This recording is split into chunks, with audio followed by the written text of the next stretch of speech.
That's kind of, I don't know, that's amazing. Yeah, no, that's amazing. I want to get a lava jato.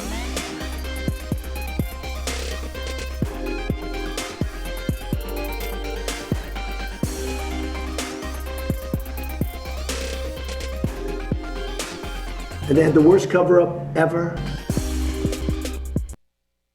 Bad deal, should have never been thought of.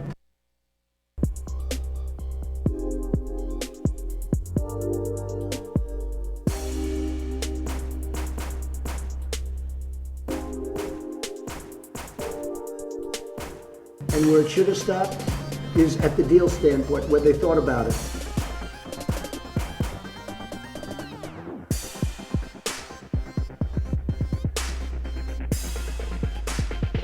And they had the worst cover-up ever. Bad deal, should have never been thought of.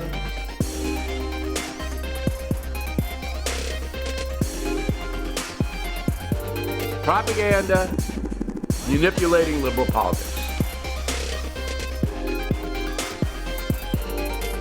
Ask the moms.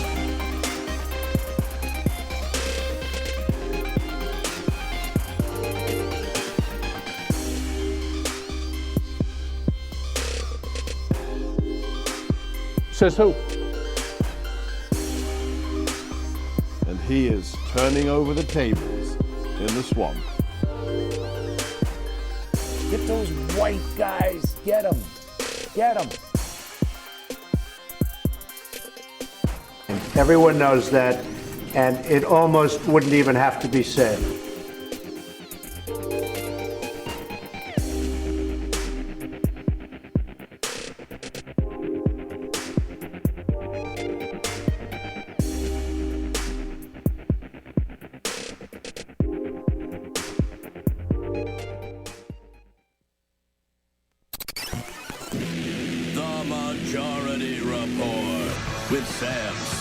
The destiny of America is always safer in the hands of the people than in the conference rooms of any elite. Sam Seder. They are unanimous in their hate for me, and I welcome their hatred. We must guard against the acquisition of unwarranted influence, whether sought or unsought, by the military-industrial complex. The Majority Report with Sam Seder. Ever get the feeling you've been cheated? I don't hear anything. This is the... I can't hear anything. We are broadcasting live steps from the industrially ravaged Gowanus Canal in the heartland of America, downtown Brooklyn, USA. This is the 5-time award-winning Majority Report. I'm Michael Brooks on a Michael Thursday. Hopefully we will fix my sound shortly.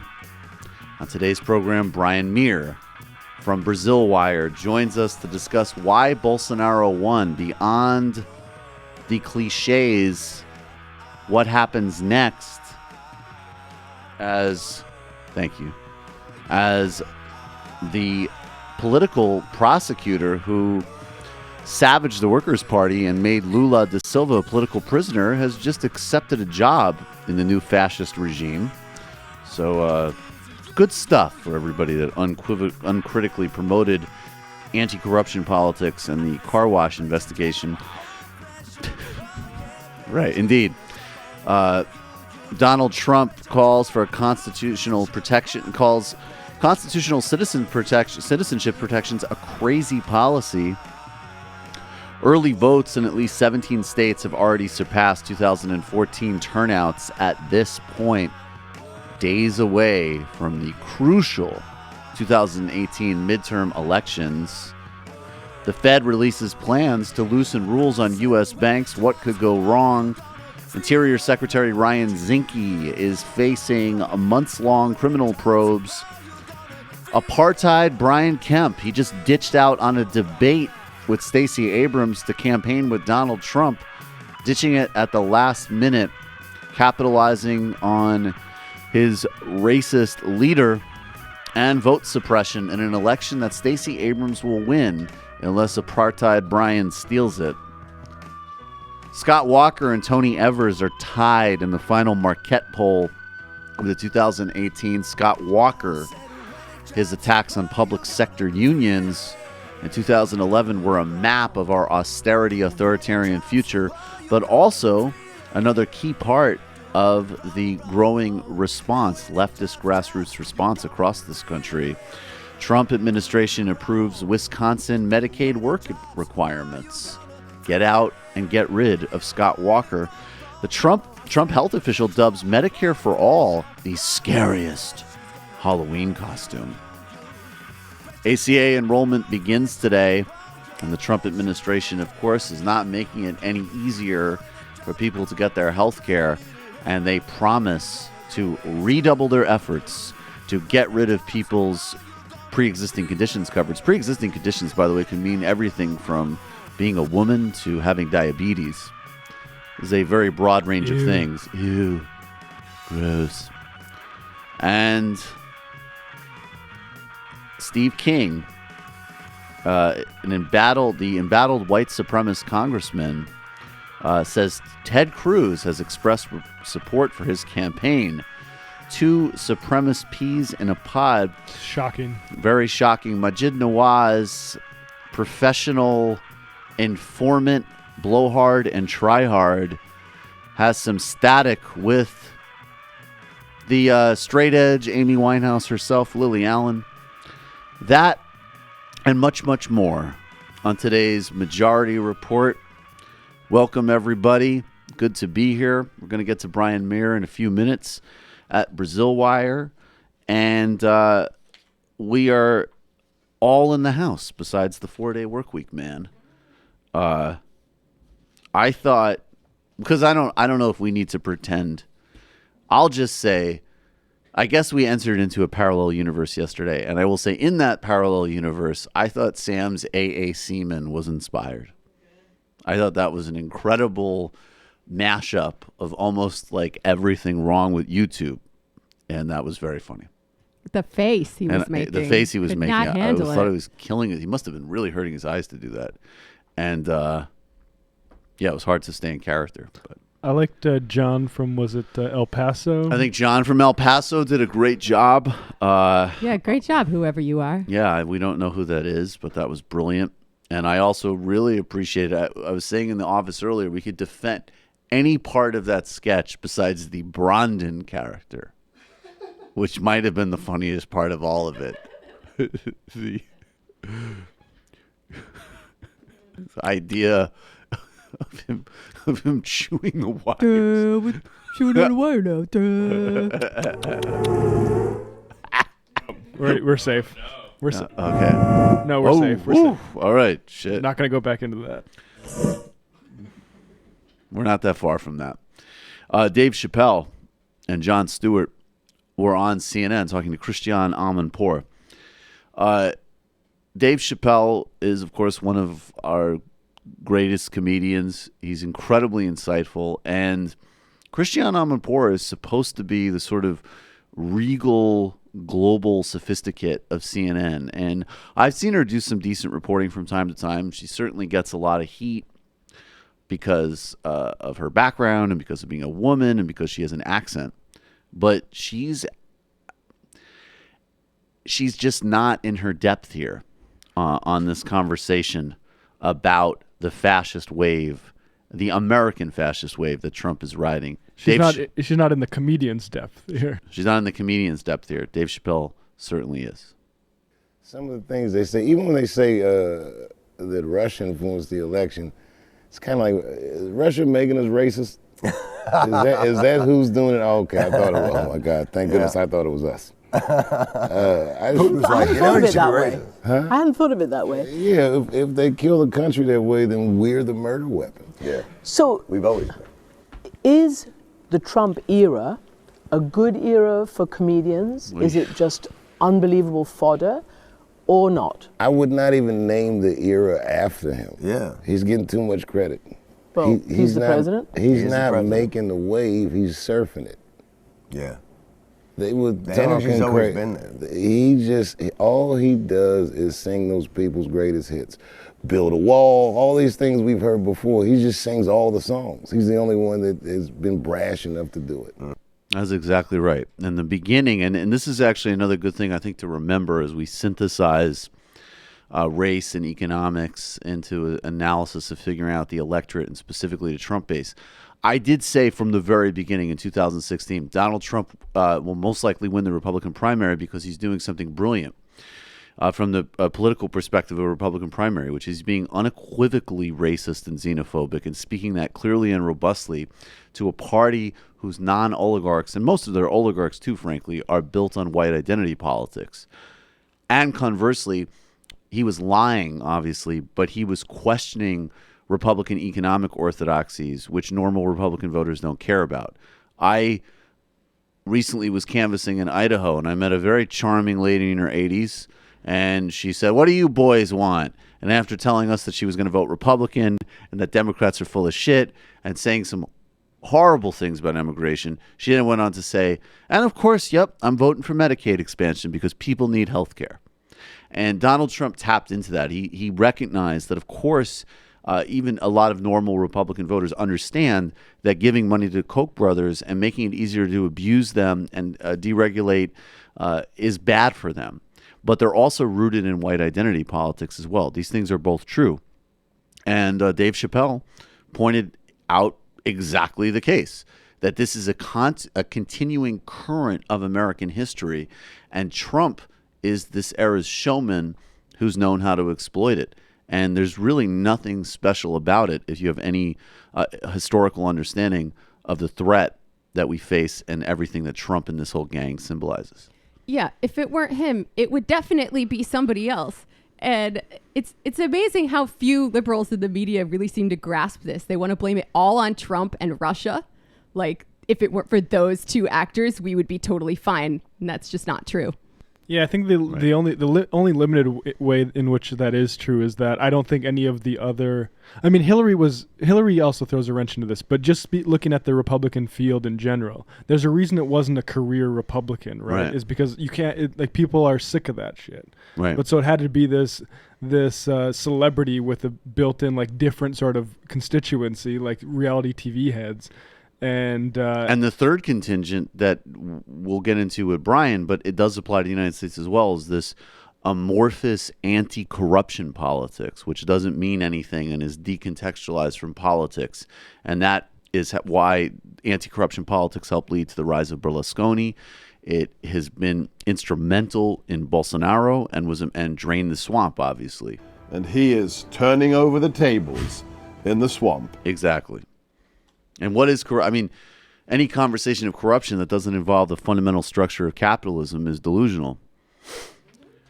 Today's show is brought to you by Brooklinen, named the winner of the best online bedding category for Good Housekeeping. Brooklinen is the fastest growing bedded brand in the world with over 20,000 five-star reviews. Their mission is to bring 5-star hotel quality sheets to everyday life, offering luxury sheets without the luxury markup. Their method, eliminating the middleman and keeping things personal from design to manufacturing to customer service and beyond. These sheets are amazing. Until I got my Brooklinen sheets, I didn't really get the difference. Of course, you want cotton, not polyester. Some things are more comfortable than other things. Of course. I've never had sheets before until I had Brooklinen that make me sleep better. That make me fire off one final tweet of the night to piss somebody off. And then I go into a gentle, peaceful, deep and renewing slumber. Also, I can get up back in the morning and watch Donald Trump do something horrible. But these sheets have totally changed how I sleep. They have the highest quality, and you can get exactly the types that you want, from style to texture. Excellent sleeping experience. My Brooklinen sheets are the best and most comfortable sheets I've ever slept on. Brooklinen.com is giving an exclusive offer just for Majority Report listeners. Get $20 get $20 off and free shipping when you use promo code MAJORITY at brooklinen.com. Brooklinen is so sure that you'll love your new sheets that they offer a risk-free 60-night satisfaction guarantee and a lifetime warranty on all their sheets and comforters. Believe me, you're not going to use it. These things are incredibly comfortable. The only way to get $20 off and free shipping is to use promo code MAJORITY at brooklinen.com. That's BROOKLINEN.com. Promo code MAJORITY. Brooklinen. These really are the best sheets ever. And another thing I want to tell you about in today's show is News Voice. One of today's show sponsors is newsvoice.com/majority.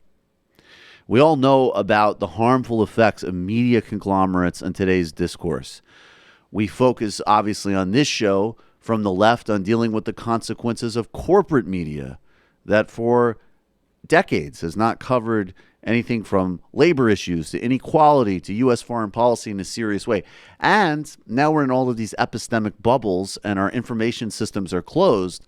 So people both lose access to facts and objective analysis, but also fail to have a broader understanding of what is motivating different parts of the American electorate. You need to understand how everybody's thinking if you want to figure out how the country's working and how the world is moving. You got to get out of your filter bubble to do that. And not just ideologically, but globally as well. One thing that I do and News Voice helps me do is follow a lot of global news outlets, both on international issues, if I'm following South America or the Middle East or Africa or Europe or Asia, but also to look at how they're covering us, because that brings a whole different perspective as well.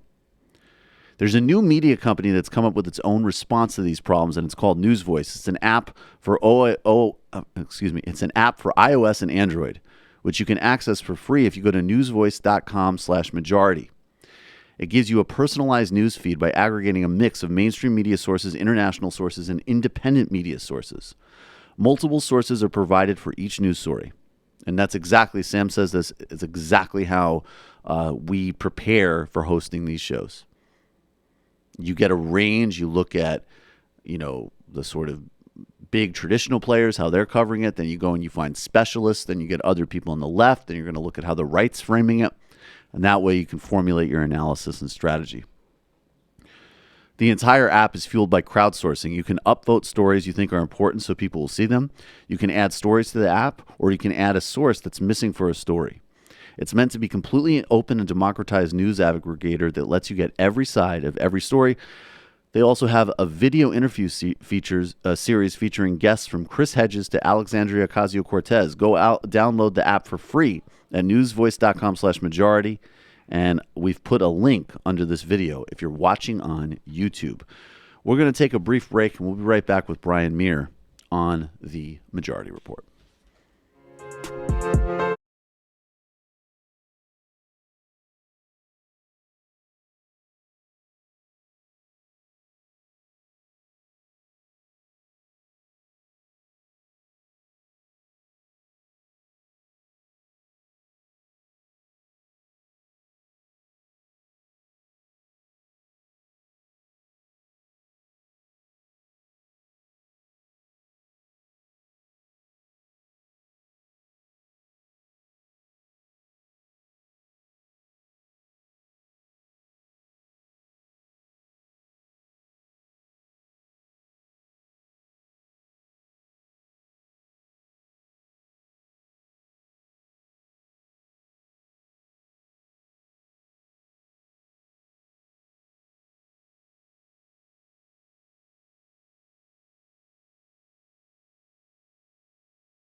Welcome back to the Majority Report.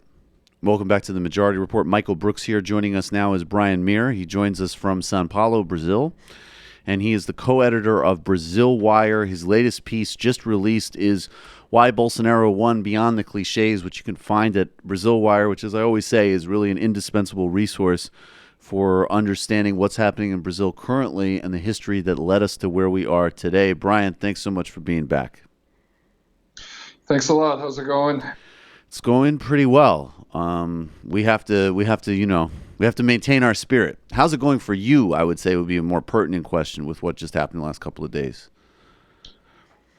Yeah, it's kind of stressful, because I've been coming on Brazilian TV, bad-mouthing, rightfully so, bad-mouthing Bolsonaro all year. Yep. And some people have even made memes with me. Bad-mouthing Bolsonaro, and now he's saying he's going to arrest or exile all of the so-called communists. And his list of communists is so broad that it includes the classical liberal magazine, The Economist. Right. He's calling that communism. Right. Everything's communist to him. Right, because they didn't support him for president, which is essentially his definition. I mean, this is, I guess, would you do that first?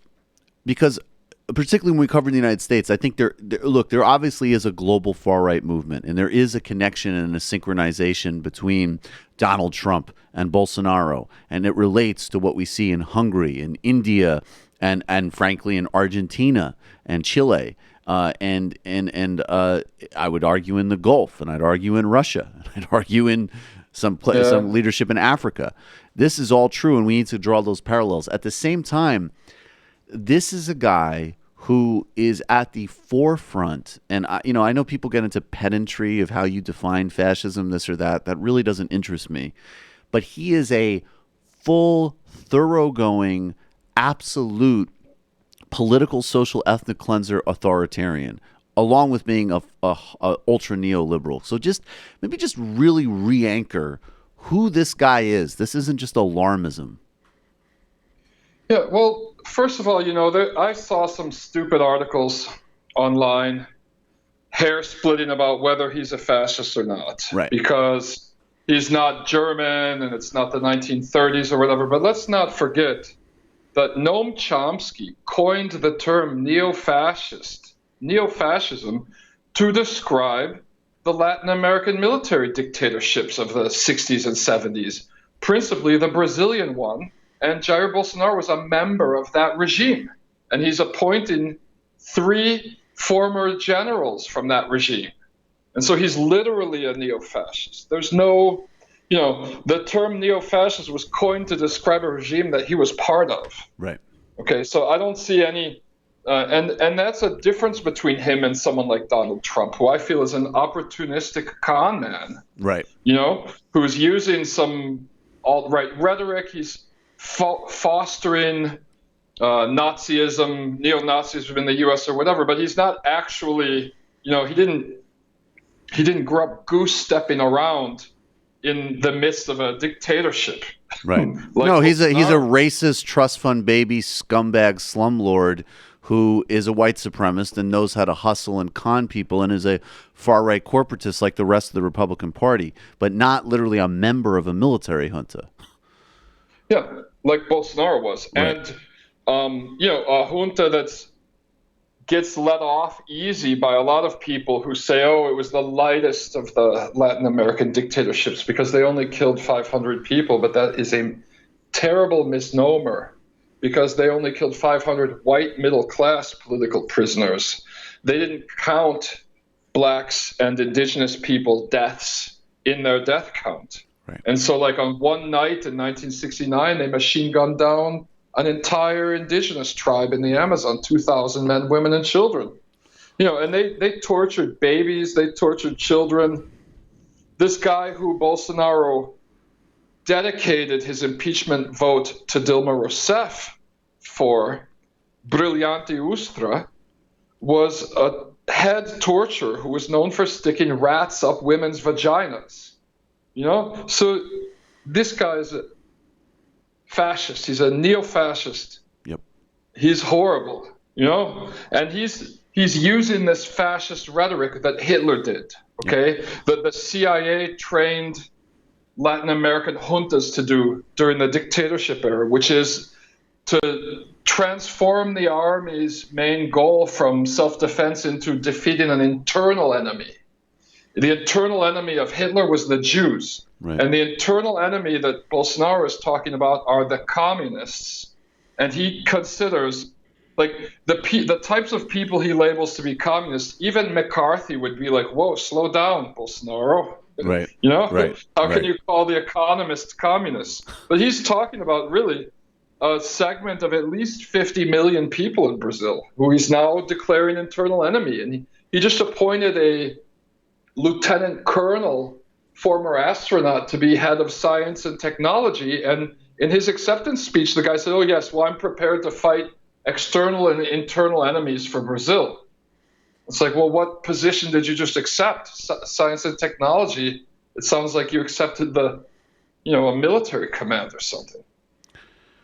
So, yeah, I mean, this could not be more disturbing, obviously, but it's also something that people like you and other journalists, frankly, I mean, between the Brasil Wire and reporting in the Intercept and some things that I've done in Majority Report, Michael Brooks Show, Real News. I mean, look, these are all independent sources, obviously, but if you were looking to find out what the real nature of this guy was and also what led up to it, you would be able to find it in English language news.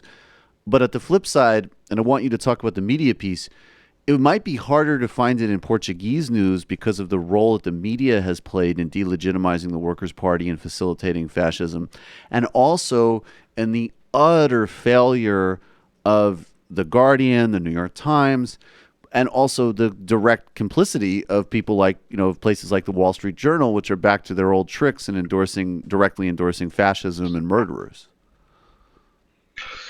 Yeah, well, that's several questions wound up in one. Well, take them take them one at a time. Press, I will. Regarding the Portuguese language press, luckily, there's a very robust alternative leftist press in Brazil. And there's some really great publications. And because of the internet and stuff, the traditional media outlets that supported the first military dictatorship, a lot of them are going into bankruptcy now, and regularly being beaten in readership by newer alternative press mediums, like, for example, Forum magazine, which was created during the First World Social Forum and has people like Leonardo Boff, João Pedro Stegli, who's head of the MST, Leonardo Boff, a famous liberation theologian, on their board of their editorial board. They're fantastic. And there's other publications as well. Brasil do Fato is connected with the MST, and they have started publishing some stuff in English. If you type in their name and English afterwards, you usually find a couple articles a week, and they're a good source in Portuguese. But anyway, that's the Brazilian media. The mainstream Brazilian media, which supported the military dictatorship and has been spreading anti-PT hatred for the last 15 years, in the case of Globo, since the 1980s, really, they're now being labeled as communists by Bolsonaro. And Bolsonaro threatened to shut down the largest newspaper in the country, which is no friend of the PT party, the Folha do São Paulo. Last week on live national TV, he said he's going to shut them down. So it's weird. And then regarding the Anglo media, I would say total and utter failure by The Guardian and the New York Times. They didn't just fail on this. They're complicit in the rise of fascism in Brazil because they've lied and spread mistruths about the accusations against Lula and Dilma. They toned down the fact that he's a political prisoner, and they propped up this Sergio Moro, who is a U.S. government operative working in tandem with the Department of Justice for years now, who has just accepted the cabinet position of Minister of Security for Bolsonaro. So he's openly joining a fascist regime now. And for the last 3 years, we've been hearing all of these fluff pieces about what an impartial anti-corruption crusader he is. He arrested the leading candidate in this year's elections on no charges with no physical evidence and sentenced him to 9 years in jail in a sadistic manner because Lula has 9 fingers, and that was his nickname for him, 9. Yep. All right. He illegally prevented Lula from being released on a habeas corpus while he was on vacation, and he illegally leaked information to the press, falsely implicating Fernando Haddad in corruption during the election campaign, directly benefiting Bolsonaro. And now he's accepting a cabinet position. So we're going to talk more about Moro and Lula in a bit, and just again reframe the importance of the lies and the U.S. relationship to that political prosecution and that broader political project. But and some of the kind of delusional credulousness about Moro, even in independent outlets. But before we get there, you're laying out the myth. You talk of why Bolsonaro won, and the two main issues that we hear still in the Anglo press, even as they've started to hand wring and freak out about this guy, they still will say that Brazilian voters were fed up with violence and corruption. What were those the actual reasons that Bolsonaro won this victory? No, Bolsonaro won because they arrested the leading candidate, who was polling with over double the popularity as Bolsonaro, and would have won in the first round even from behind bars, which was his legal right to do. That's one reason. Another reason is that he committed electoral crime with support from Steve Bannon, using WhatsApp, social media app, to spread lies to millions of people about the PT party and Fernando Haddad that had nothing to do with violence or corruption.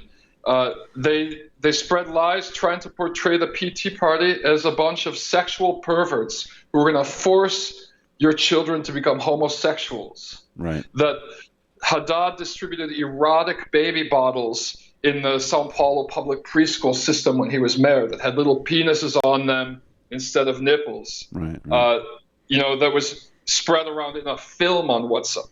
It was a fake film that was made.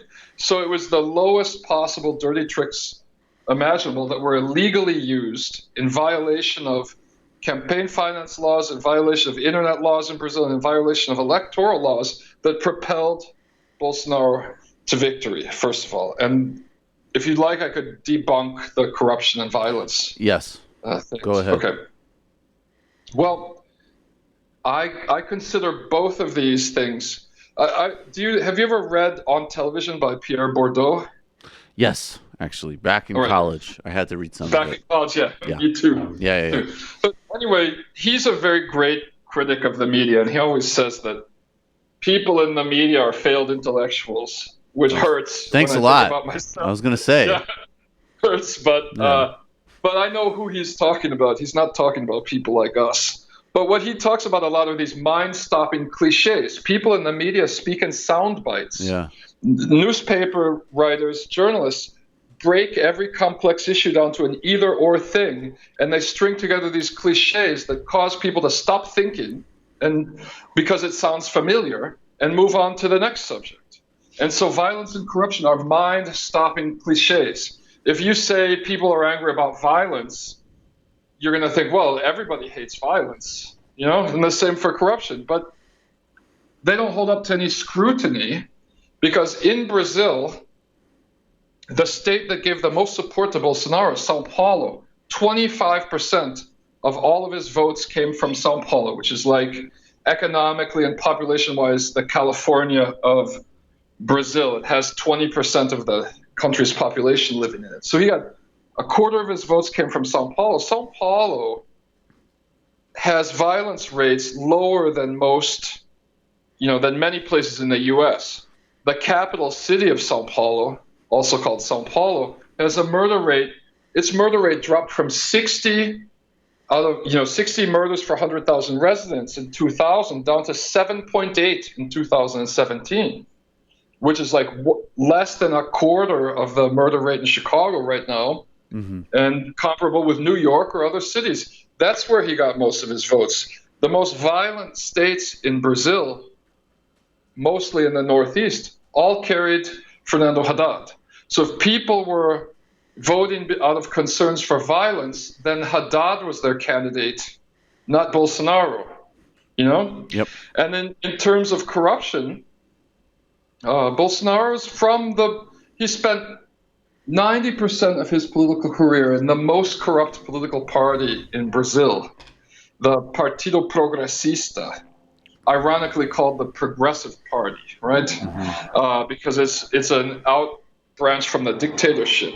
The party leader is on Interpol's most wanted list, Paulo Maluf, and he'll be arrested the second he steps out of Brazil. He hasn't been able to leave the country for 15 years because he stole $200 million from Sao Paulo city coffers in one day in the 1990s and put it in Swiss bank accounts. That's impressive. That's a real take. The party, and Bolsonaro was in that party at the time. Right. Bolsonaro didn't leave his party over that. And so he's already started naming his cabinet ministers, and they're almost all corrupt. One of his the man he wants to lead his coalition in Congress is currently serving 4 years of semi-open imprisonment, which is a weird sentencing thing they have in Brazil, where you go to jail during the day. No, you go to jail at night, and you can go out during the day. So this guy is actually he's in the penal justice system right now. And, several of his cabinet ministers have been busted taking bribes, supervaluing construction projects. So corruption is not an issue at all to Brazilian voters who voted for Bolsonaro. If it were, they wouldn't have voted for him. It's that corruption is like a code word for communist now in Brazil. Right. Well, I want to ask. We're going to get specifically to the U.S. corporate sector and then Moro and political imprisonment of Lula in a minute, because that's the other kind of important part of this story. But do you think, or integral to this story, but do you think that there's obviously my reading of Brazilian politics, and you'll know this better than me, but my reading of Brazilian politics is that it is. I mean, it's different than the United States, but there are parallels, and there's just certain structural corruptions. So in order to form a government, as an example, as Lula and Dilma both had to do, they needed to cut deals with various smaller parties. And a lot of these smaller parties in Brazil, my reading is that they run almost just like tributaries. They're tiny, like you and I, hey, you know what, Brian, let's form the Progressive Union Party. And we'll get a couple of seats in parliament, and then we'll just kind of shop around for who will give us the most bribes, essentially. So, and obviously the car wash investigation did reveal some things that cut across the political spectrum. So there's a structural corruption problem in Brazil, but even there, as an example, there's a difference between personal enrichment and realizing that you might need to help, get campaign funds, as an example. And somehow this anti-corruption rhetoric just became, as you said, it just became a synonym for communist or to attack the left. And I do want to draw a global comparison, because it seems like from Italy in the 90s, which led to Berlusconi, and I know Moro studied that, to even the way Donald Trump talked about drain the swamp, there's this generic anti-corruption which doesn't mean anything specific, and then fascists use it to destroy even the most modest left parties. Yeah, I agree. It goes back to, I think, the original fascism, right? Didn't Mussolini and Hitler used to accuse the socialists that they were murdering of being corrupt? Mm-hmm. I mean, it's an easy way to slander somebody. In the case of Brazil, I think capitalism is corrupt. Exactly. And the main engine for corruption is the private sector, which is why I think it's so outrageous that you have organizations like Transparency International, which receive corporate funding, going around ranking governmental officials in the third world about how corrupt they are and completely ignoring who's paying them with the corrupt money, Completely ignoring the people driving corruption. So, the organizations driving corruption in the world are the real estate industry, the oil industry, the drug industry. So it's it's impossible, I think, to have a capitalist society that's not corrupt. Even Sweden, which prides itself in not being corrupt, from what I understand, the Swedish military is the biggest bribe payer in Africa. Yep. This is what Patrick Bond told me, anyway, from University of Johannesburg. And so, yeah. And regarding like parties and coalition building, the difference between Brazil and the U.S. is that there's just a lot more parties. And one of the reasons the political system is so corrupt is that they gave amnesty to everybody who was collaborating with the military dictatorship, and they let the two official parties from the dictatorship continue. And when Lula took office, they were the first and second biggest parties in Brazil. The PFL, which is now called the Democrats, Dem, and the PMDB. And so it wasn't just small parties. In order for him to get a 50% majority needed to do anything in Congress, he had to go into coalition with one of those two parties that was a legacy from the dictatorship. So he chose the official opposition party from the dictatorship, the MDB. And they're the ones that eventually stabbed Dilma Rousseff in the back. That's Michel Temer's party. Yep. You know, and who's the sitting president now? Sitting president now, the Weimar Republic of Brazil guy, basically, is what they're calling him now. Right, right. Yeah. Just this sort of very, just the 2-bit corrupt austerity, personal enrichment and whatever U.S. corporations want to do to the Brazilian people kind of guy. Okay, so run us through the political prosecution of Lula and Sergio Moro and the U.S. role. And I guess, and I always want to anchor, I will be always saying this now. Noam Chomsky's right. I mean, this is the most prominent political prisoner in the world. And it's also a guy who, well, you'll complicate this in a minute because he did resist Anglo capital in some ways, but was a conciliatory social democrat who made massive social strides for his country. I mean, my understanding is, certainly one of the, if not the most important and successful Brazilian politician, while cutting deals with capital. And they ruthlessly set out to destroy him, his party, but also the aspirations that he represents in the poor and in labor and in democracy in Brazil. Yeah, that's basically, you summed it up pretty well. They're trying to wipe all memory of him and his party off the map. Yep. Bolsonaro's son just introduced a bill today to outlaw communism in Brazil, and they're going to try and include the PT party as communist in that, then outlaw the party, which is ridiculous because they were never that. There's some pretty radical people inside the party. There's internal currents. They have one called socialism or barbarianism, just hard socialist, but essentially they're social democratic party. They're ideologically aligned probably with someone like Bernie Sanders. Yep. But anyway, so Sergio Moro has been working with the U.S. government since at least 2009. We know this from leaked WikiLeaks cables. And essentially, he decided, along probably with the Department of Justice people who were in constant communication with him the whole time, as Kenneth Blanco admitted in a speech in the Atlantic Council last year, which you can watch online. And who's Kenneth Blanco? Who is he? Who's Kenneth? He was Assistant Attorney General of the United States. Okay. He gave a speech in the Atlantic Council talking about the constant informal communication between the DOJ and Sergio Moro. And what is Sergio Moro's official position in Brazil that allowed him to launch this investigation to target and destroy Lula and PT? He's a local, what we call a district judge, okay? Mm-hmm. And so even his arrest of Lula is totally illegal because it's not even in his district. Lula committed no crimes in his district. His district is Curitiba. And so originally they pressed charges against Lula that he'd been involved in Petrobras corruption and bribes involving one Petrobras office in Curitiba just so that Moro could justify getting Lula into his jurisdiction. But he himself threw out his own charges of that, because this is the other thing. They never changed the law in Brazil when the Inquisition ended. And a judge can still rule on his own prosecution.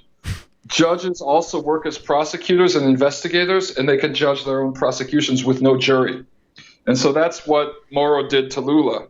After years of leaking all kinds of phony information into the media, much of which was reproduced unquestionably in The Guardian, the New York Times, and the Washington Post, they gave a press conference saying that Lula was the head of a massive international money laundering and criminal organization, and that he had $15 million in cash in his bank accounts and stuff. When they finally seized his assets, the total amount of cash that Lula had in his bank accounts was $230,000, which at the time was half of what Obama was charging for one speaking engagement. Right. Okay? And Lula's still living in the apartment he's been living in since the 1980s in basically the Trenton, New Jersey of Sao Paulo, San Bernardo dos Campos, which is like a factory suburb, toxic waste zone. Yep. You know, so he's not someone who, there's no evidence that he ever made any money whatsoever through any kind of corruption. They arrested him. They convicted him of charges related to this apartment, this penthouse apartment on the beach. They leaked to the media that its value was like something like 600,000 US dollars, basically, this apartment. And that he'd received all of these illegal reforms, including the building of an elevator inside of it, because it's a 2-floor apartment or 3-floor apartment or whatever. And but they refused to let the press visit the building. They refused to let the press visit the apartment. They refused to allow Lula's team to show any photos of the apartment. And it's an apartment that basically, it seems like Lula's wife was thinking of buying an apartment in that building, and the construction company offered her a slightly better apartment for the same price because they thought it would be positive publicity to sell more units. You know, and this is after Lula left office. Yep. Even if he had received the apartment, there's no quid pro quo because he wasn't in any position of power. He was a civilian at the time. But they never took the offer because basically since 2005, when they tried to stage a coup against Lula for corruption in the Mensalão scandal, which was also fabricated by the media and Lula's political enemies, basically, he was always very careful about this kind of stuff. Right. You know, because he knew he was constantly being followed around and attacked. So no, they refused the apartment. There's no evidence that he ever accepted it. There's no evidence that he owns it. It's in the deed to the apartment's in the name of the construction company that built it. Okay, they've never been in there. It's an empty apartment. And after Lula was arrested, a squatters movement called the MTST, they invaded the building with video cameras and took photos and video of the entire apartment and showed Brazil that it wasn't worth anywhere near $600,000, that there'd been no reforms done on it whatsoever. There was no elevator in there.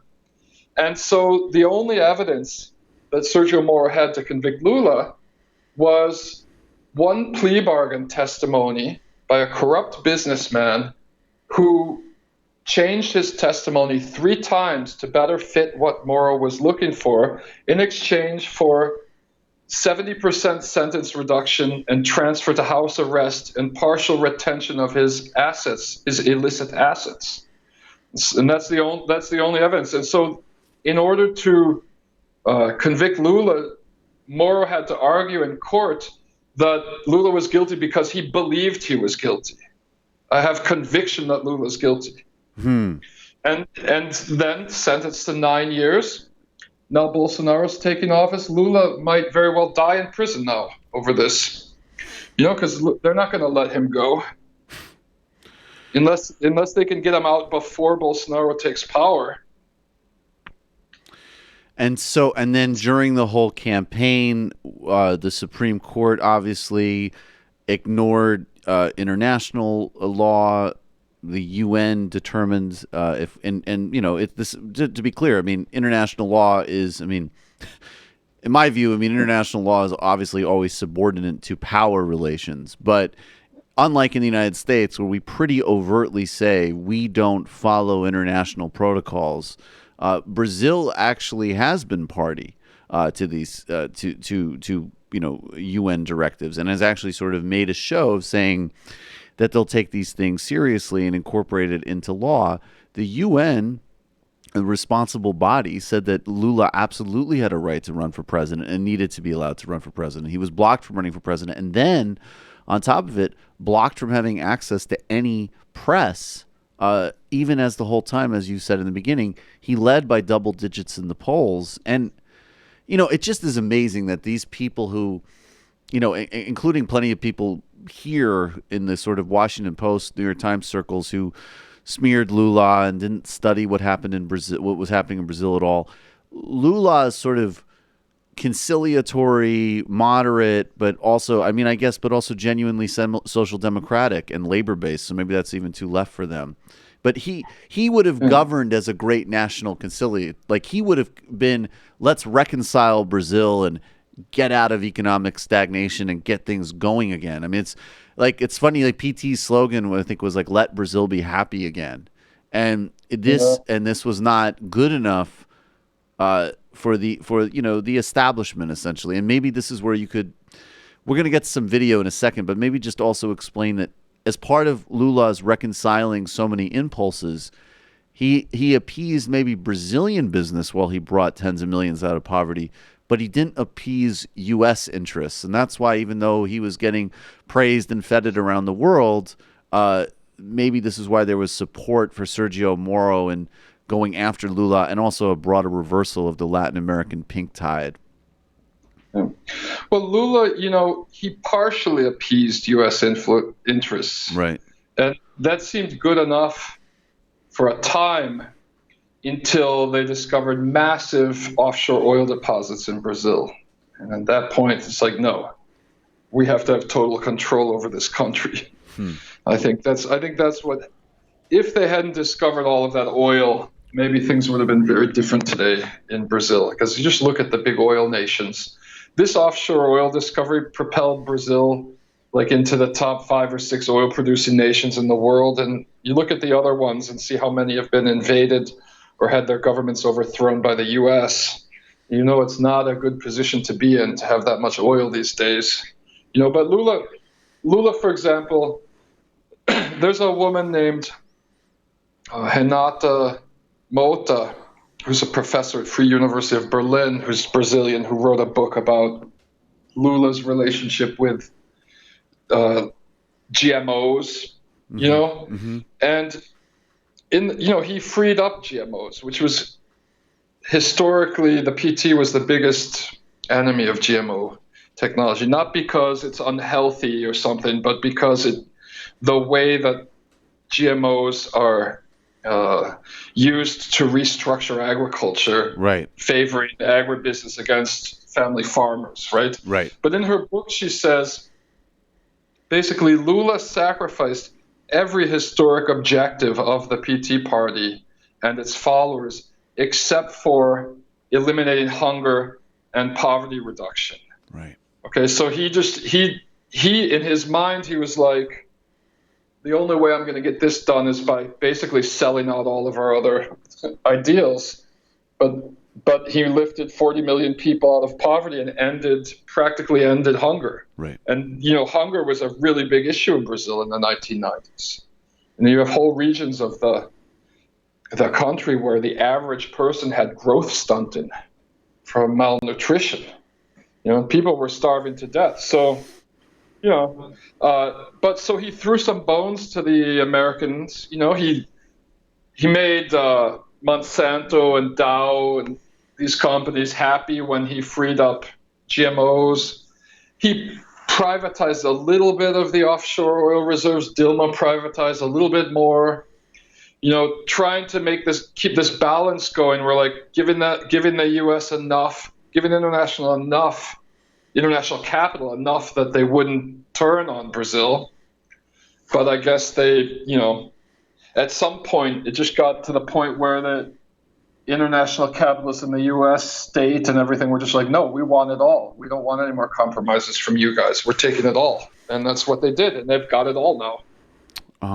Yeah, we want another round of pure primitive accumulation. In a few minutes, we're going to get to what we might do in terms of a broader solidarity project with Brazil. But I do want to play this clip, and this is going to annoy some people, and some people are going to have a tantrum about it because this is somebody that people are big fans of. But I do want to play this because I want to actually give an opportunity for, I would love to see if Jimmy Dore used his platform to interview somebody like you and explain the crisis in Brazil, U.S. influence, anything, if it's even possible to do to free Lula from prison, to protect LGBTQ and all the rest of it. But this is just another example of how even people in independent, self-proclaimed left media fall so easily into this delusional anti-corruption narrative. This is from 2017. This is a year after the coup against Dilma. And this is a clip that you wanted to speak about of the Jimmy Dore show just totally uncritically playing this Lava Jato Sergio Moro propaganda, and only, of course, a year later he would be accepting a role in the fascist regime of Bolsonaro. So this is about 2 minutes, and then Brian, I'll go to you. Success in the legal procedures, but the success of changing the mindset is already happening. We live in a window of opportunity for changes, and we are committed to use any chance, any possibility to make things better in Brazil. And doing so is a matter that is up to everybody.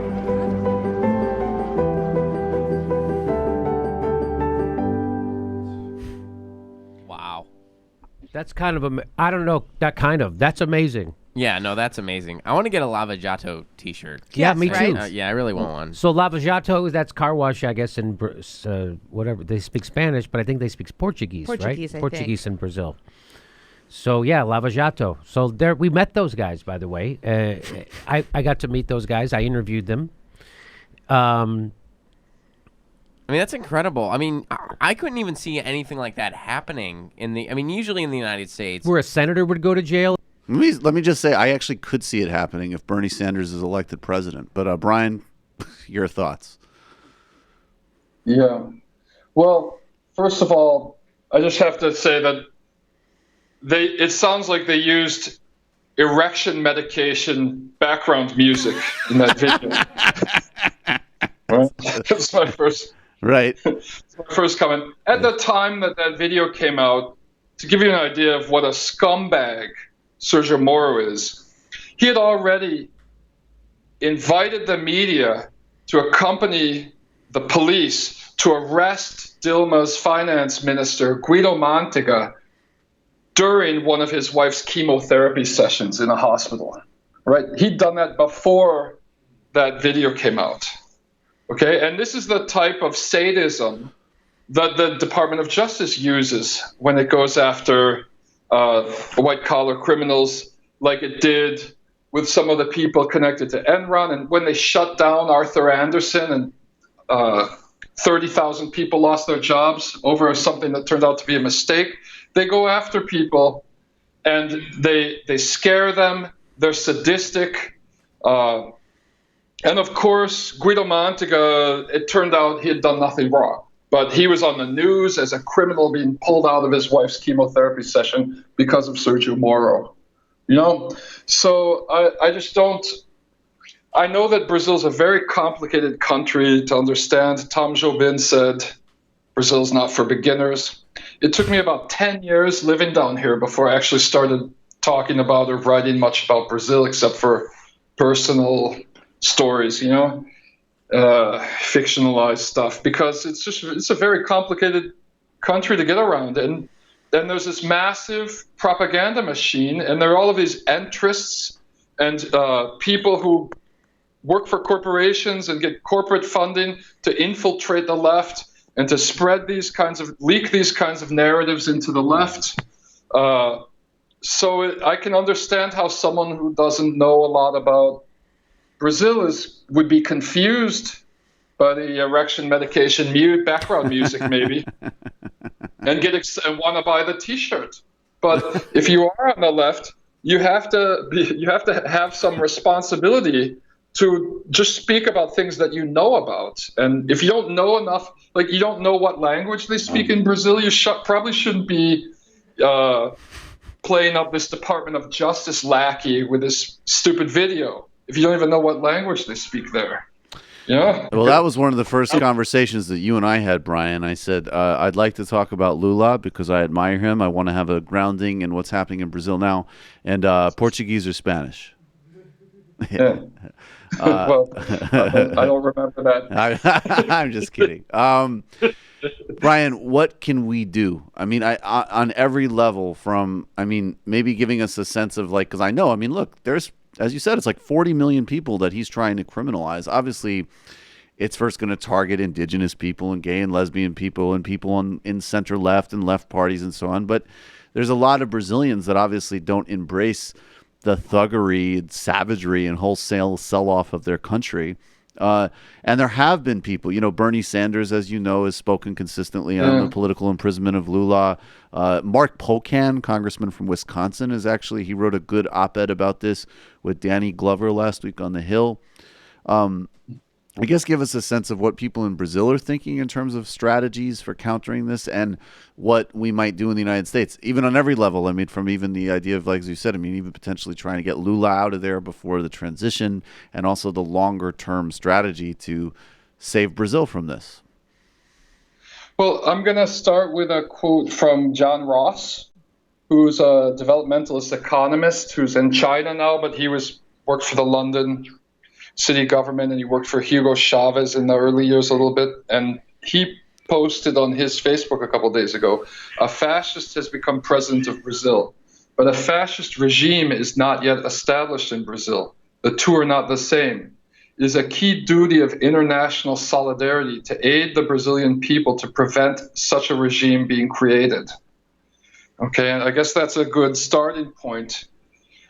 Now, how we're going to do it, I don't know, because, for example, when Lula was arrested illegally and held as a political prisoner, his defense team went to the United Nations. But this coup government has shown that it's not going to respect the United Nations. And Bolsonaro is now saying he's going to withdraw from the UN and the Paris Accord. Okay, and then what would the next thing be to do? Oh, get the U.S. government to step in and defend victims of human rights abuses. Well, Trump's not going to do that, is he? Right, you know, course, right, and I think the one thing to do would be to try and help Democrats take Congress. Yep. But Obama is the guy, you know, his administration is behind the coup. So it's not just the Democrats, I think, who would step in. It's the progressive Democrats. Right. And so I don't know what power the Progressive Caucus, and I believe the Congressional Black Caucus has also been involved in a lot of solidarity for Lula and whatnot. I don't know what power they have to do anything. And I just really, I guess the only thing you can, not the only thing, maybe some people who are listening have better ideas than me. I'm just, the first step, I guess, would be to take back the House. So at least you could get some people with authority in the U.S. government pressuring against Bolsonaro's human rights abuses. Right. And, you know, I don't know, maybe Ben Fogel said, he's South African, he said, help set up a place for refugees to flee to or whatever. But if he's really going after everyone on the left, there's no country that can absorb that. Right. Which is why I don't think he's really going to go that far, you know. But in a way, I'm almost rooting for China to step in or something, you know. As bad as they are. But I think they'd be better than Trump. They'd be better, although I think, you know, they like to make deals. They don't have any problem with deals. But yeah, I mean, but that's fascinating, because actually so many conversations that we have on this show, you know, there's obviously a longer term strategies and conversations that go far outside of the Democratic Party and the progressive currents of the Democratic Party. And conversely, this is lesson number. I mean, we could take this now from the most micro of but really important, of millions of people in their pre-existing conditions to, you know, student loans. And then we can keep kind of inflating it out. And then we go to Brazil, and it comes down to go out there and, you know, fucking vote on Tuesday, for God's sake. I mean, seriously, you need to do that. And I think it's very important.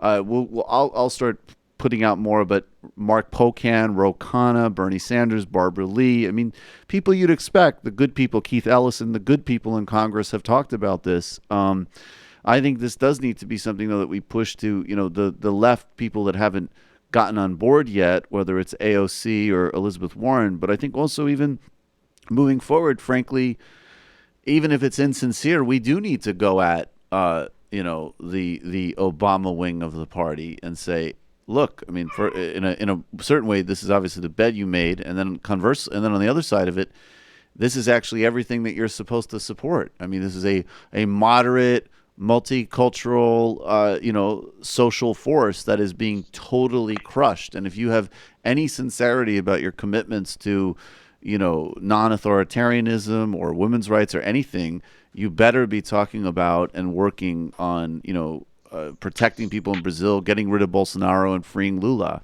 even if you erred mightily in the past. Repent now.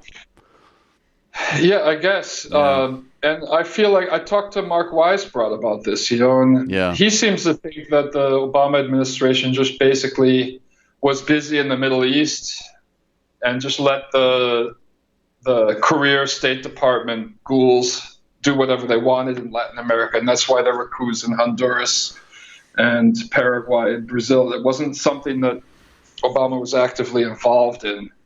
And maybe his side of the Democratic Party could be made to feel responsible for this and pressured to try and at least, I don't think you'll ever get the corporate Democrats to pressure Brazil to stop privatizing petroleum and restricting pesticide use in Brazil. But at the very least, maybe to pressure the Brazilian government into not being overtly fascist and committing human rights atrocities. The new governor of Rio, who's one of Bolsonaro's buddies, he's trying to pass a law that allows policemen to operate as snipers and just shoot drug dealers as they're standing on the corner trying to sell drugs from a distance right now.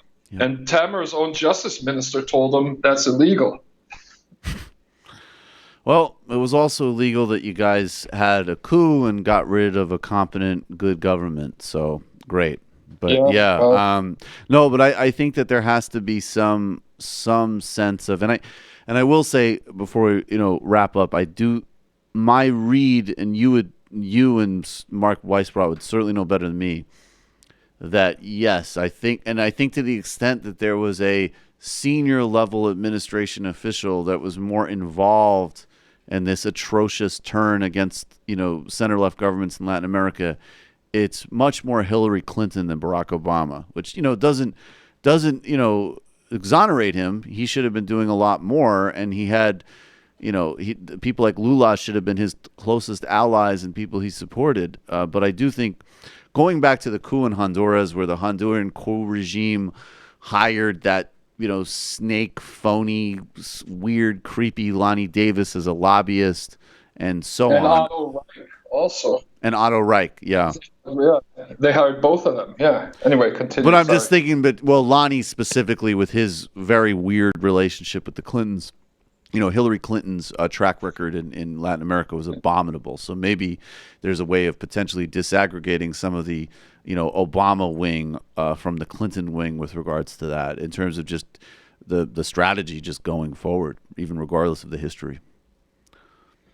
Well, it would be, I think honestly, the best hope for any Americans who want to show solidarity to Brazil is to at least get the Democrats in charge of Congress. Yep. So at least, remember in the 80s, I don't know if you remember, but it was the Democratic Congress that blocked the Reagan administration from giving military aid to the Contras. Yep. And Iran-Contra started when they illegally subverted that. But at least there were people even John Kerry was really good on Latin America in the 80s. Yep. But so hopefully everyone will go out and vote, and everyone can convince 10 friends to go out and vote for Democrats, and ask their 10 friends to convince 10 friends, and the Democrats can take back the House at least. And at that point, I think we could really start talking about strategies on how Americans could help, Brazil in this fight against fascism.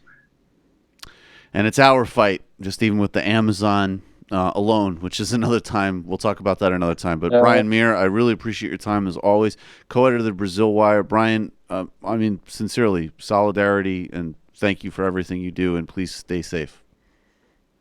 I'll try. Thanks for having me. Of course. Thank you.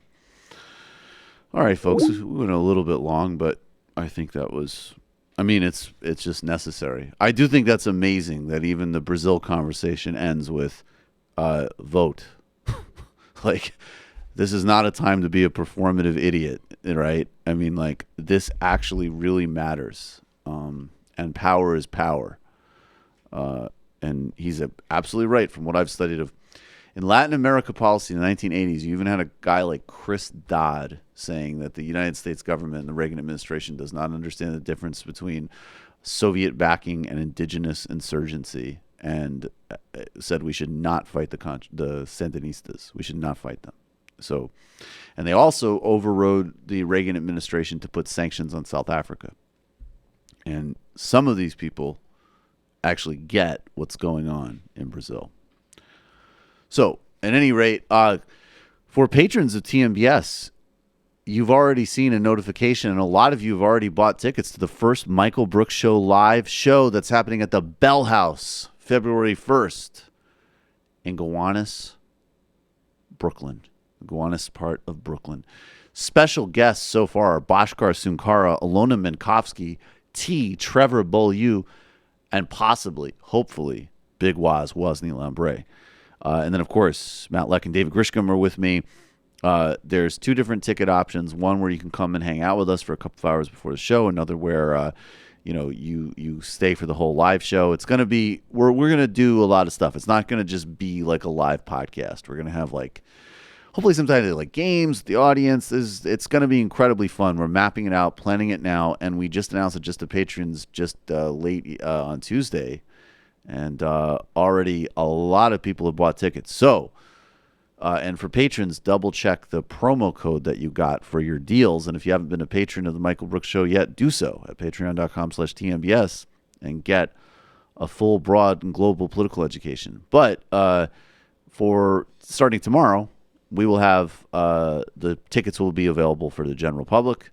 And even if you're not a patron, which God knows why you wouldn't be, it would be awesome to come to meet you and come see us. It's going to be a really fun show. February 1st at the Bell House, the first live Michael Brooks Show with Bhaskar Sunkara, Alona Minkowski, Trevor T from Champagne Sharks, and hopefully Big Waz from Count the Dings.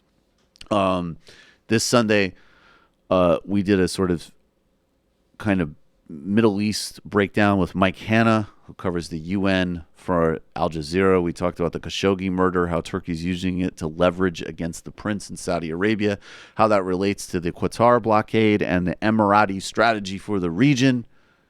Very global, very high level, very Mike Hanna. There were sirens in the background as Mike Hanna said, well, the interesting thing, Michael...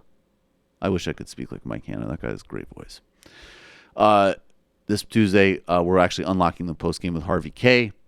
Subscribe to us on iTunes and watch our YouTube channel, Michael Brooks Show on YouTube. And if you haven't become a patron yet, patreon.com/TMBS. Jamie, talk about the Antifada. All right. So yesterday on the Antifada, we released a very spooky Halloween episode featuring the Lit Crit guy, very pleasant British academic, talked about Gothic Marxism, how Marx used the Gothic, which was a trend at that point in time when he was writing, to add some flair to his descriptions and really make his ideas come alive for people. The idea that you should honor what's going on in pop culture and not just dismiss it when constructing some kind of a left critique is really important to this day, I think. Definitely. We talked about horror movies and what they say about the society that creates and elevates them. At a certain point, Jason's going to want to take off his hockey mask. He's going to ask himself, is this what I want to do? Yeah, totally. After Freddy Cougar slashes up that party, the favor's going to break. at some point, right? No, obviously not. We talked about Mandy and Hereditary, which are two really good horror movies of this year. Kind of gave our takes on them. We talked about witches, zombies, vampires. It was super fun. And coming this weekend, I want to tease this a little bit. We've got Jay Firestone, which is not his real name, who infiltrated the alt-right in New York City and wrote a very good article about it for Commune magazine. So we're really stoked about that. Sweet. Matt.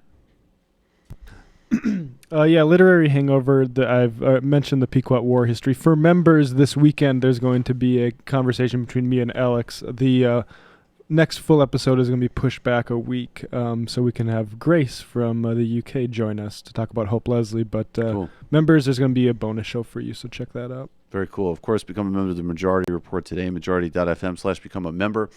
It's how this show happens. Subscribe to this show on iTunes, write an iTunes review. Subscribe on YouTube. We've passed 400,000, moving right along at a fast clip. We'll see you in the fun half.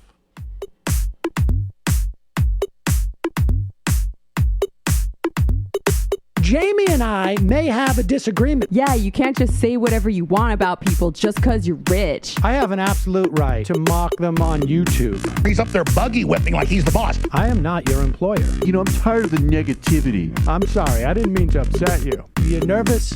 You're a little bit upset? You're riled up? Yeah, maybe you should rethink your defense of that, you fucking idiots. We're just going to get rid of you. All right. But dude, you want to smoke this joint? Yes. Do you feel like you are a dinosaur? Some good shit. Exactly. I'm happy now. It's a win-win. It's a win-win-win. Oh, hell yeah. Now listen to me. 2, 3, 4, 5 times. 847-906-501-457. 2, 38, 56, 27. 1/2. 5 eighths. 3.9 billion. Wow. He's the ultimate math nerd. Don't you see? Why don't you get a real job instead of spewing vitriol and hatred, you left-wing Limbaugh? Everybody's taking their dumb juice today. Come on, Sammy. Dance, dance, dance.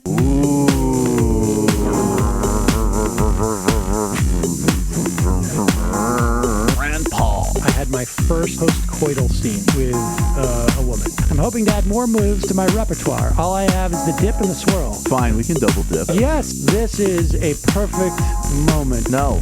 Wait, what? You make under $1 million a year. You're scum. You're nothing. Excuse me? Fuck you, you fucking liberal elite. I think you belong in jail. Thank you for saying that, Sam. You're a horrible, despicable person. All right, gonna take a quick break. I want to take a moment to talk to some of the libertarians out there. Take whatever vehicle you want to drive to the library. What you're talking about is jibber jabber. Classic. I'm feeling more chill already. Good. Donald Trump can kiss all of our asses. Hey, Sam. Hey, Andy. You guys ready to do some evil? Hitler was such an idiot. That guy might be a Nazi. Agree. No. Death to America. You. Yes. Wow. Wow, that's weird. No way! Unbelievable. This guy's got a really good hook. Throw our hands up. Ooh. Wow. But Sam, I gotta get off. No worries. Let's.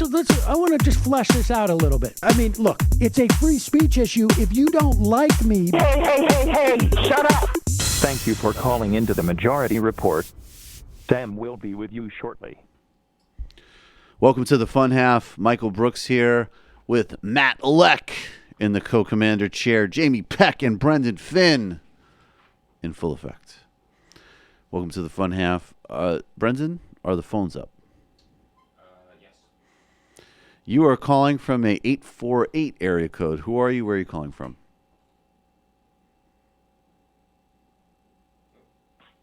(848), are you there? Hi, Michael. Can you hear me? Yeah, I can hear you. What's on your mind, my friends? First of all, what's your name and where are you calling from? This is Sean from Jersey City. Hey, Sean, what's going on? So I wanted to talk a little bit about the anti-Semitism that I've noticed in New Jersey, living here my 25 years. Okay. Yeah. So in New Jersey, there are a couple of pockets of Hasidic populations, Mm-hmm. most notably in a town called Lakewood in central New Jersey. Mm-hmm. And they're having a major population boom. A lot of people are moving there, and they're moving to the neighboring towns. And a lot of the local politics in the neighboring towns are sort of doing like dog whistling to the residents who don't want them to move there. Mm-hmm. So one of my former teachers is running for mayor of one of the towns. Mm-hmm. She is being accused of being a secret Hasidic. Really? I see. Okay. Yeah. One of the major political I don't know how you do that. issues was, yeah, I don't know either. It's, it seems pretty apparent, or you're not. Right. Yeah, that's a very apparent one of the major thing. political issues. They roll apparent. I thought the overtness was sort of part of the deal. Yeah, there. Hasids roll apparent. Yeah. I don't know. Maybe if George Soros can fund it. Well, yeah. Anyway, I mean, there's a yes, but I mean, so yeah. I mean, do you want to? I guess it makes. I mean, do you want to connect it to anything larger? I will say I do think that because there was a major event that in that town after the shooting in the synagogue. Mm-hmm. That Sunday, fortunately, the workers there were observing the Sabbath, mm-hmm. but one of the local storefronts got shot up. One of the local synagogues in central Jersey got shot up the day after the shooting in Pittsburgh. What? A storefront. A storefront. What store? What storefront? A Hasidic, oh, a Hasidic-owned storefront got shot up. I mean, yes, look, a Hasidic-owned business that sells wigs to predominantly Hasidic men. I mean, I guess all I can say, and this is something we should continue to follow, but fascism doesn't work for Jews, and because race is literally an identity is a constructed thing, and it's not about people's personal essence. Obviously, what it means to be a Jew today, in New York in 2018. Is being a Jew going to get you oppressed? No, right? But at the same time, and there is a historical continuity here that's really obvious. And people from Sheldon Adelson to the Israeli government, which is of course a white supremacist apartheid government, have embraced coalitions with fascists.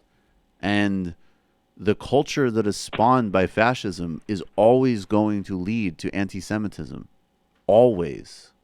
It's completely unavoidable. So, I mean, I would just say, I think obviously, people like Sheldon Adelson, they're not going to care about that. They're just disgusting. But maybe it's a moment for people who, it's almost like in my experience with the Jewish community, it's almost like things need to be flipped. Because on one hand, there's parts of the Jewish community. Because on one hand, you will talk to people who have never in their lives ever experienced anti-Semitism. I mean that literally, right? They could have grown up in an environment where they've never experienced it. It's never been an impediment on their life. It's never been an issue in any way, shape, or form, period. It's just an objective reality. And then they will say, we need to have an apartheid state in Israel, in the Middle East, on ice, and they can do whatever they want to Palestinians because of historical examples of Holocaust and atrocity against Jewish people, right? And I think what needs to be flipped and to be like, actually, the anti-Semitic currents that even if you're not experiencing are much more real and much more present than you may realize, even in your own immediate vicinity. Anti-Semitism never went away. And this government, which you think is there to protect you, is aligned with the very same forces that will betray you, murder you, and will always fundamentally hate Jews. So there actually needs to be a much more recognition of where anti-Semitism now in present reality, not as an abstraction, and then conversely a real reckoning with what Israel is and what the present political leadership of Israel have chosen to align with as a result of their own supremacist, exclusionary, murderous politics, frankly. And that's what we need to do. I appreciate the call, man. You're calling from an 805 area code. Who are you? Where are you calling from? Hello? Hello? 805, are you there? I have said many times, and I will continue to say, my race is better than your race. I'm going to kill you. Okay.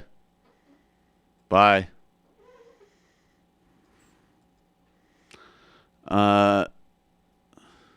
You're calling from a... No. Let's see. You're calling from an 860 area code. Who are you? Where are you calling from?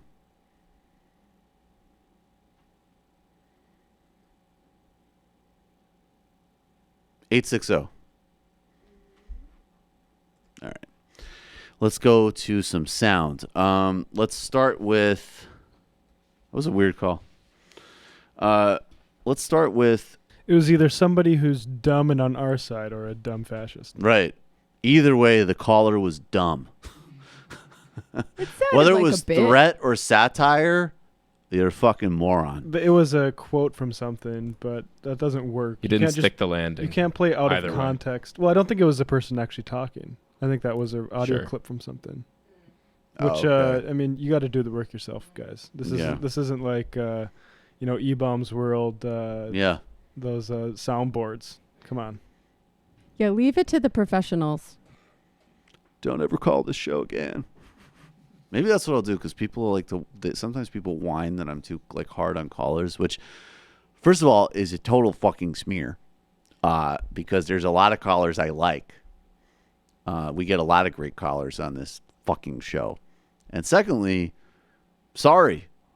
This is a fucking broadcast. So, we're not trying to be jerks. We just have to actually do something here. And so I'll start doing my criticism in a Bill Clinton voice. I'm like, whoa, well. I think people should... That was an attempt. I'll give you that. People should listen to The Best Show by Tom Sharpling, because the way that they... I guess the word would be discipline callers. I mean, you got to get through a lot of calls. Yeah. I could tell you today, there's 16 callers, and we're not going to get to all of them. And so we got to keep it moving. And I know some people are going to be like, well, instead of talking about the calls you won't get to, maybe get to them. It's our prerogative, baby. It's our prerogative, baby. It's a little thing called leadership. Denver Dave. If Messianic Jews can accept Jesus, why can't modern and contemporary Jews accept fascism? People and organizations in Israel seem to be employing the elements of neo-fascism. I don't know what you think you're arguing against. I don't. That's an annoying. Also, those are very different things. I'm sorry. I know maybe I will trigger people with their atheism again, but accepting a theological belief that might very well lead to conservative, crazy politics is distinct from overtly embracing fascism. And in fact, in Israel, the most dangerous parties and the people that have dominated this process are not the ultra-Orthodox. Some of them are, but Benjamin Netanyahu is not a particularly religious dude. He's an ethnic nationalist. And, so I don't... I don't know what you're trying to do there. The impulse to divine all truths from holy books is the same impulse as a lot of the new atheists have in divining all truth from biology. Indeed. I like that. Jay Cool. The Halloween special was the funniest thing I may have ever seen. You probably have to be an MR follower to pick up on all the jokes, but the hour is legendary. Thank you, team. I think we did a pretty good job. If we're grading ourselves, I think that was pretty funny. Self-commissioned officer, all this talk about the global rise of fascism is getting me down. Can't we just talk about fun things, such as Thomas Friedman looks like Reza Aslan in a fat suit? I see it. That's fair. I don't know how much you want to talk about that. I have to bring up the picture here. Your show yesterday was hilarious, but for real, Raygun is Dum John from San Antonio just put every one of Michael's characters in the backseat. I agree. That was an act of genius. And Raygun and I had messaged about that. And so we were hitting that point where we needed to wrap up. But I was like, we need to just keep pedaling for a few more minutes here to get to this Reagan-ness, because it's going to be amazing. Lava Jato. Do you know where I can get a Don't Freak Out t-shirt? Sergio Moro imprisoned Lula on false charges. Don't freak out. Lula is a fucking hero, man. Lula is very analogous to the Mandela of our time, and it is so goddamn depressing to me that this guy went to jail in the 80s, leading mass demonstrations that were instrumental to ending the military dictatorship. And now he gets imprisoned by this disgusting fascist class and this scumbag, yuppie, U.S.-backed special prosecutor judge. And it leads to fascism. And, like, everybody should be wearing... You know what? You should be wearing a fucking free Lula t-shirt instead of a Lava Jato t-shirt. And people on I'm the left... suspect of that. Yeah. This is that to me, this is red flaggy all over the place. And conversely, like, the legitimate left critiques of the Workers' Party came within the Workers' Party. I don't have time for, like, oh, Lula should have done that. Guy's a fucking the most important political prisoner in the world today. It's disgusting. Moon from Lake Michigan. I missed yesterday's show due to a rare underwater eclipse. Hope nothing weird happened. Michael Pooksteins. Okay. Mike, great interview today. Your guest sounds like the love child of Bernie Sanders and Proudhon. Who's Proudhon? Proudhon? Proudhon? Who's that? The French philosopher, anarchist guy. That's interesting. Yeah, he's the property is theft. How do we know what Proudhon's voice sounds like? That's a good question. I think maybe his ideas he's talking about. That's good. Really abstract. You're calling from a 203 area code. Who are you? Where are you calling from? Is this me? This is you. Welcome. Let me turn off my speakerphone 1 sec. No worries. Okay, there. Who are you? Where are you calling from? All right, this is Liz, and I'm calling from Pennsylvania. Hey, Liz. What's going on? So I've had something on my mind, a little bone to pick, I guess, with the Majority Report. You guys are my absolute favorite podcast. I watch you all the time. And with all this horrible news, I've had to kind of take a little bit of a break, of course. But how dare you? I gotta tell you, there's something that's really bothering me about the show lately. Mm-hmm. And I don't want this to sound rude or mean or too critical or anything, but you guys all have your own podcasts, kind of like everyone's got their little flavor and everyone does their own thing on the side, which is great. Mm-hmm. And I am sorry to say that I can't handle all the talk about like anarchism and turning everything into like a communist state. And I'm all about socialism. But you sound like it. You sound like it. Liz. I can't handle so much. Like, I feel sometimes like I'll hear arguments about, capitalism gets thrown into everything. And there's one of you who constantly is playing that record. Would you like to have this debate with Jamie directly, Liz? I don't know who you're talking about. Liz, would you like to have this debate with Jamie directly? Because you guys can. I don't know, man. I'll sit back for a minute. The thing is that, the thing is that, I think we're all the listeners of Majority Report are on the same team. Like, we all are down with the whole Bernie Sanders movement and, like, more social programs and just less capitalism in general. And it just gets a little trying when we hear, like, the same things about capitalism being said over and over and over again, because like we all know, we all get it. And since you guys all have your own podcast, like I know the Antifada is all about that shit. And I'm just like, you know, I don't know, the Majority Report is like a very, very special brand of like intelligent and hilarious and informative. And I don't know, man, like sometimes I just feel like we get into these conversations that are just super hypothetical and like in our communist dream world, and I'm just like, all right, can we just stop? Because it feels like sometimes let me I gotta figure out how I'm gonna mediate this here, but Jamie's got to respond to this a little bit. I actually figured you would be a really good mediator for it. So, okay. And like Jamie, you're fucking awesome. You're so smart. But you know, it's just hard because. Okay, but that's just not the reality we live in. All right, so I feel like that's a very grounded point. Because I think that, you know, I think and obviously there's a lot of different opinions in this office about that. But so setting aside the ad hominem and fucking smears,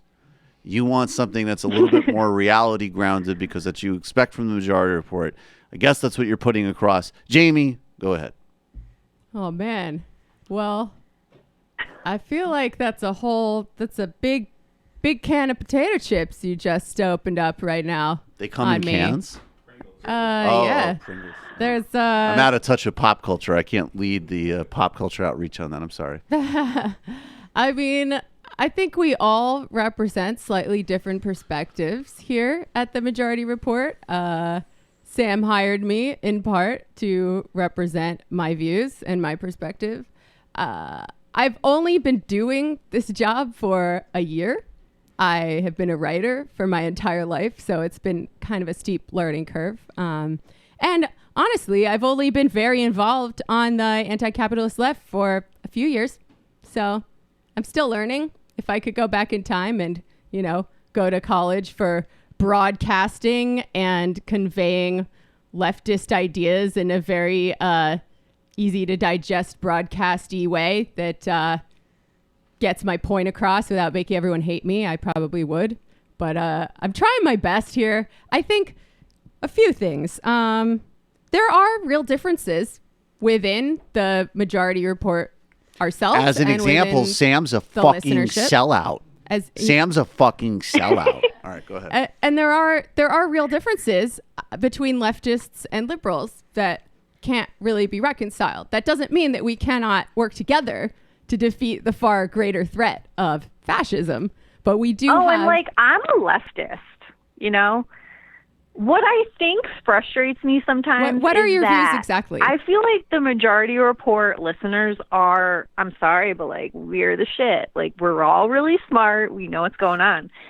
And sometimes, Jamie, the things that you bring up are, like, I wish that you would talk about the nuances more and not so much the, like, blanket of capitalism is, you know, the beginning of the end, because we all agree with you. I think, like, do you? We all want to see stronger unions and more support for the lower classes and all that stuff. Like, I think that's a given, and I think that some of the things that you talk about are just preaching to the choir, and I don't know, it's frustrating for me because, like, we already have to listen to, like, this horrible shit, and like, the more Trump just chips away at, you know, any semblance of social safety net or common camaraderie, like, it just kind of hurts even more to hear these discussions about like this utopian socialist world that it feels so far away. And I love when you talk about the DSA, more practical stuff, I think, at least for me, would be a little bit more of a comfort, because it honestly, like, the world is shit right now, everywhere. And Okay, I don't know. I mean, maybe I'm the only one who feels this way. Well, okay, Jamie. Well, it's hard, right? Because on the one hand, we cover the news cycle, we cover all the Trump stuff, and it's really fucking depressing. And we are very far away from reform, let alone revolution. But I also think that the problems that brought us Trump go deeper than Trump, and they go deeper than the Republican Party. And I believe the only way to fight the far right is with the far left. The center cannot hold. At a certain point in time, everyone's going to have to pick a side. And I don't believe, and I don't think you believe either, that the kind of like neoliberal Clintonism is going to be an effective long-term solution to the intense wave of right-wing authoritarianism that's happening around the world. So at the same time that we want to defeat the immediate threat, we also need to look to the long-term horizon. And I'm not really sure where you disagree with me politically, because you haven't really said what your political horizon is. But I spend most of my waking hours thinking about the fact that if we want the human race to survive beyond the next like 20 or 30 years before this coming collapse that's going to happen from ecological crisis, we need to transition to some form of global socialism. So if sometimes I go a little hard on that, it's because it occupies my thoughts 24/7. But yes, I agree. There are lots of practical things we should be doing. Maybe I don't always get the balance right, but I don't know. I don't really know what to tell you. No, I mean, I basically I think Fair that enough. in general, That's the good. Majority Report, except for the libertarians who like to listen to you guys to troll you, but I think we're like all on the same boat, and you know, you don't need to tell us that capitalism is bad. You know what I mean? Well, we're there. I don't know that everybody is in the same boat precisely. I think we have disagreements within the crew, and we have disagreements within our listenership. I disagree with Sam for being a fucking sellout. And you know, there might be a lot of people who agree that right? we need to transition to socialism, but we might disagree on the tactics that we use to get there.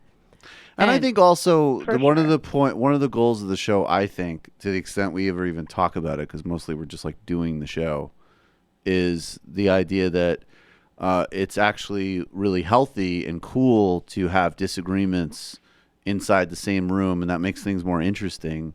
And also, you know, but look, I'm not discounting what you're saying, but that's definitely part of what the show is. And also, the other thing, I think it's a good counterpoint to so much of the media today, which really is an epistemic closure, and people can't deal with the idea that like people can actually be cool with each other and have arguments and, you know, diagnose things in different ways. And so, you know, there's a balance to it. Yeah. And I think I think all of us have, you know, shifted in the last several months. But hey, I can't. Was this a semi-successful mediation? Because we do have One to more keep thing. it moving. Yeah. You say utopianism is bad or irrelevant, but I think we need to bring some kind of utopian vision to our politics if we're going to survive what's happening right now. And I think that's a big project of what Commune Magazine is doing. I think that's a big project. Oh my God! Now we're plugging other fucking places, not even just our podcast. Enough with the other places. No, to be honest, I'm probably just not too my fucking magazine. cynical. But like, I think because we are so thoroughly inculcated living under this neoliberal capitalism that there is no alternative, right? This is the way things are. Single payer will never, ever happen. And like these are just facts of nature. And I want people to be able to envision a better world. And then we are all envisioning different worlds. Built around because some people human needs. would vision worlds And where there's no fun extraction of profit, you But know? Liz, and like the more... The further we move in that direction, I think the more utopian we can be. So maybe if it sometimes seems like I'm overshooting the mark, maybe that's what I need to be doing to convince people that they can move at all. But also maybe not. That's fair. You never That's know. fair. Who knows? Before you hang up on me, It's so close, Danarchy, Liz, to hanging up. please continue to contribute.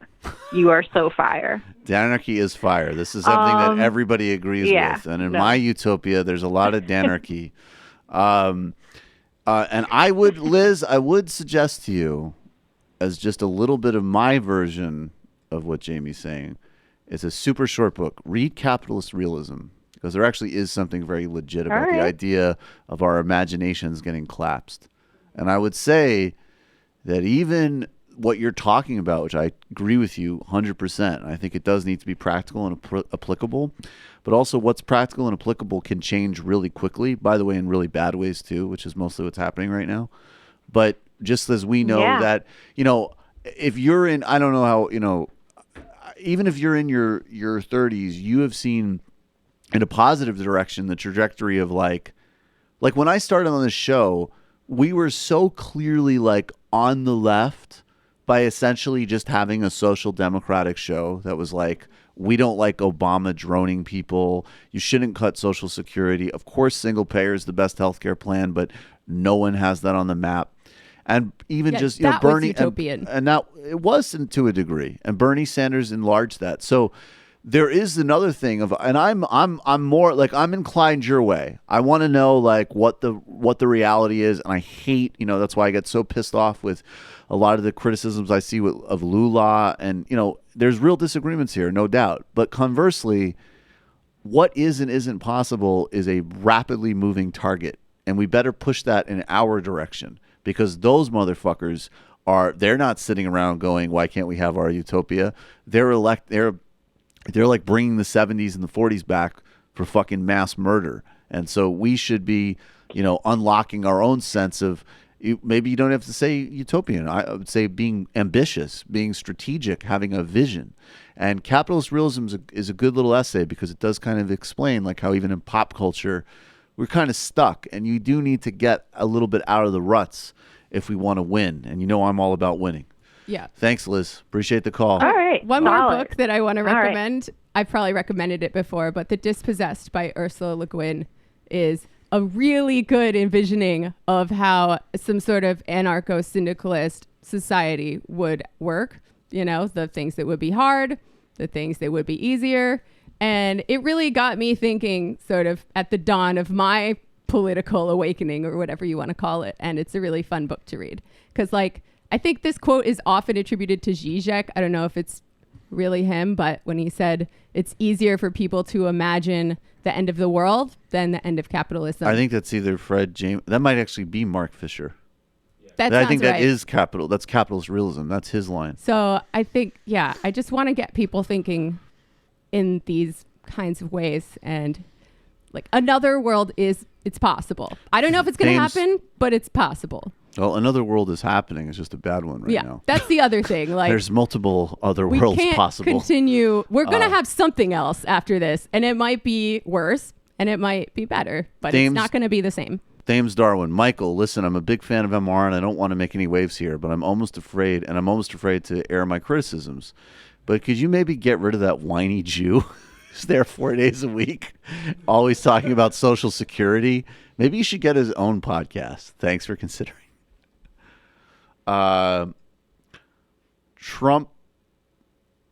Trump's no, I don't like that. That's gross. Bernie does not run. If Bernie does not run, according to Jacob Robinson, Warren botched her chances. Who can people vote for in 2020? I don't agree. I don't think Elizabeth Warren. But I think, again, people need to calm the fuck down. Like, this is like trying to guess what Kevin Durant's going to do. Let's get through in the Tuesday offseason first. Yeah, let's get through Tuesday. But people, like, a lot of these decisions literally haven't been made yet, right? Right. Like, events Literally. happen and people respond to those events. Right. I literally think about this like NBA players that might be up for free agency. They don't know what team they're going to either. They're not being coy when they say, yeah, I'm going to wait to see what happens, right? They're going to wait to see, like, who gets injured, who performs better, right? Who do I have the best chance of winning a ring with? Yeah. Or maybe I would prefer, like LeBron obviously went to LA to, like, close out and be near his son. Like, I mean. And so with politicians, it's like, well, let's see how it looks. And so that's why we're critical of Hillary Clinton when she tries to put her head out, because we don't want her to even sniff running again. Yeah, don't even sniff it, Hillary. And also, if you see anything negative about Joe Biden, send it our way. Yeah, feed us that. I'm more also, cynical than the rest of you, I think. I tend to bet on Hell World and think that Bernie is the only candidate who could beat Trump, and even he will have his work cut out for him. But we all get to disagree on things, so it's okay. Also, we need Jamie's contingent to push us further left so we can get social democracy. Bronze Plan. Hey, team, can you explain the state bond measures? Should they be used for anything other than emergencies? California has a few propositions on the ballot that authorize bonds for things that I agree are important, housing and health care, but it seems unnecessary to me to fund with a bond that basically doubles the cost of the project to get immediate funding, gives half of the money to investors' interests. I would rather the legislature fund these projects outright in the budget and raise taxes as necessary. Is this political expediency so we don't need to raise taxes now but kick them down the road? And if this is the only political way for Democrats to fund these projects and maintain power, then I'll vote for these props, but I'm conflicted. I would definitely vote for those props if I were you, to be honest. I don't know much about them, but I would vote for them. I would worry about that later and get the resources flowing. But that's just generally how I look at things. Okay, let's do some sound here. Kanye West is on his way out. He is, as Waz pointed out to me on TMBS, he's concerned because the Yeezys are not moving. They ain't moving units. And if you want to shock a delusional narcissist who's flirting with the worst people on earth into a jolt of consciousness, show him his sneaker sales. All of a sudden, maybe the 13th Amendment looks like a good thing. So sounds like a choice, right? That sounds like a choice to me. So Candace Owens, who, first of all, let's play this Trump clip because we do enjoy. There's a good Donald Trump basically is sunning our old buddy Charlie Kirk here, and he's pointing out the best thing that Charlie Kirk ever done. But then we're going to ask, or is it? And Charlie has done a very special job. You know why? He found somebody who's an incredible person. Candace Owens. An incredible person. In fact, Charlie may go down. His greatest achievement may have been finding Candace Owens. I don't know. That's not bad, Charlie. That's not bad.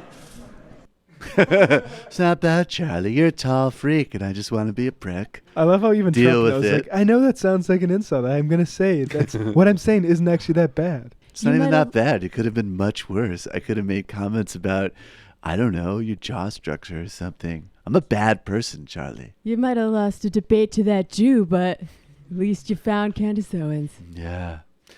You lost the debate to Shylock, but you found Shaniqua. You really fucked up that CFPB portion, didn't you, buddy? Ooh, the way you did the CFPB, not good. Pocahontas would have done better. But to be fair, you're talking about loans with a Jew, so what could we expect?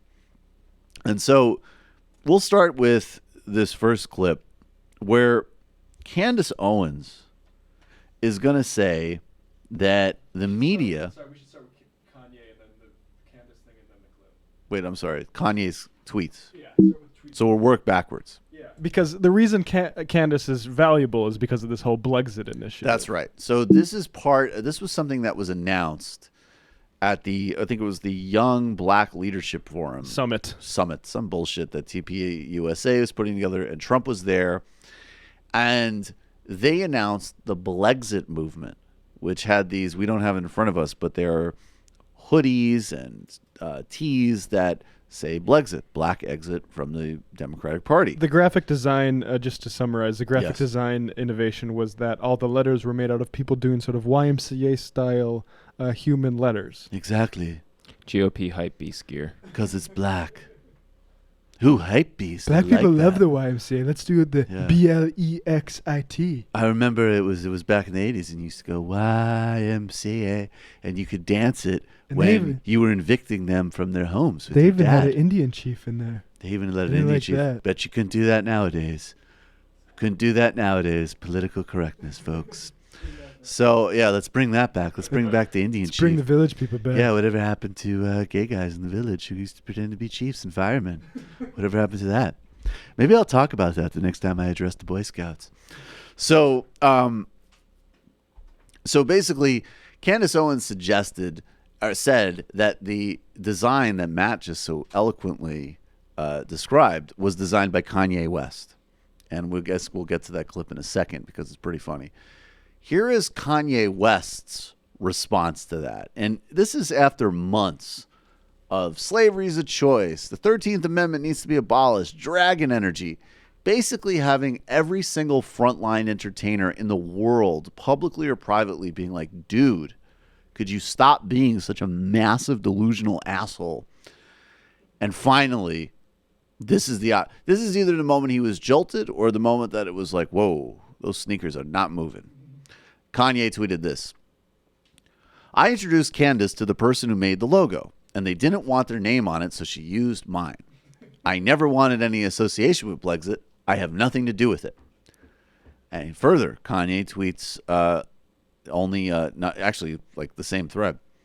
My eyes are now wide open, and I now realize I've been used to spread messages I don't believe in. I'm distancing myself from politics and completely focusing on being creative. I'm going to be rich. 3 exclamation points. Because I want to reinvent how people wear sneakers. I want to talk to Versace. I want to talk to Prada.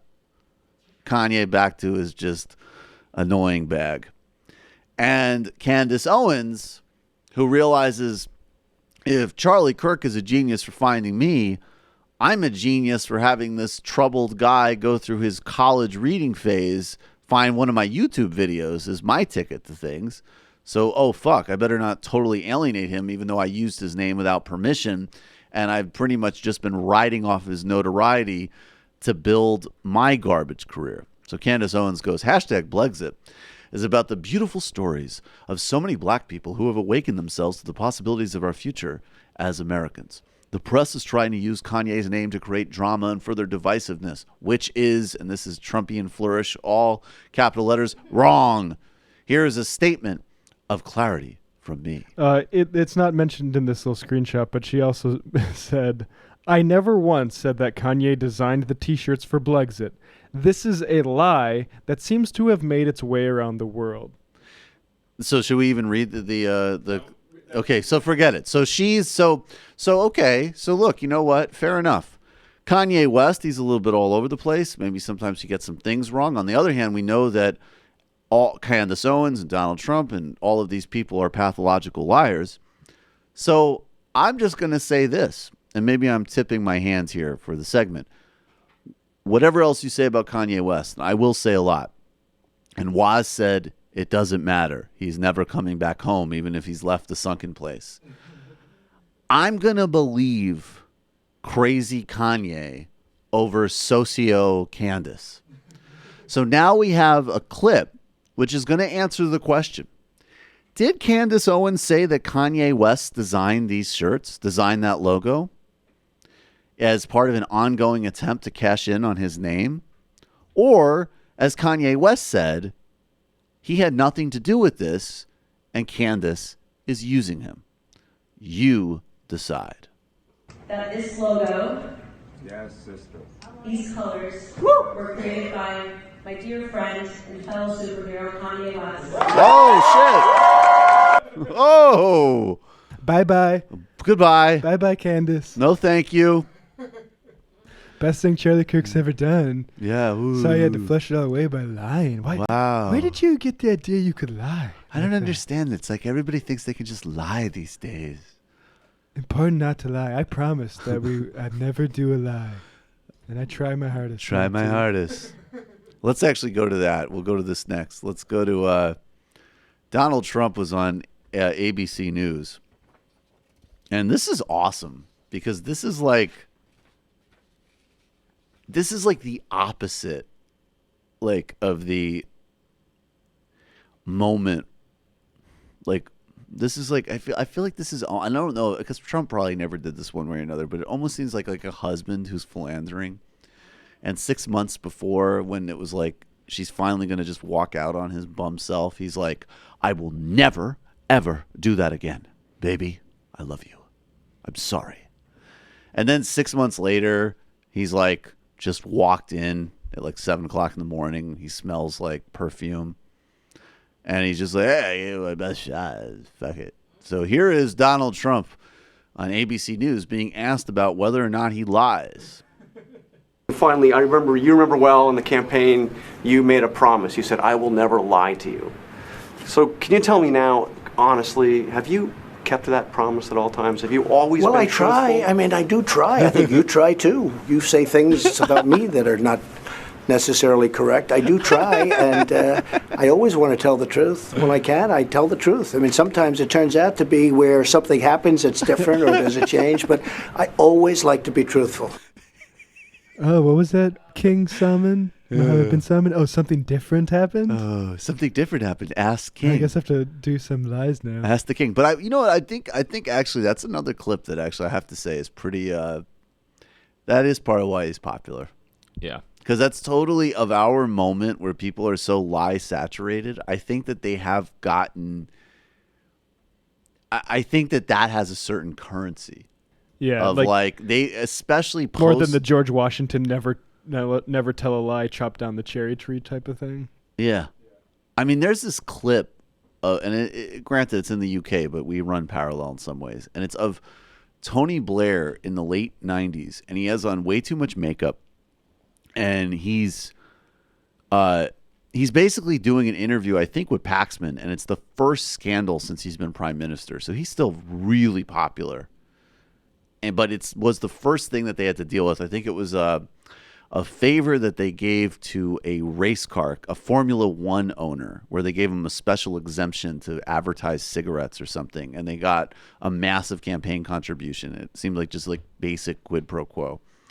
And Tony Blair looks at Jeremy Paxman and he's like, look, I think people think I'm a real straightforward kind of guy. And like it worked.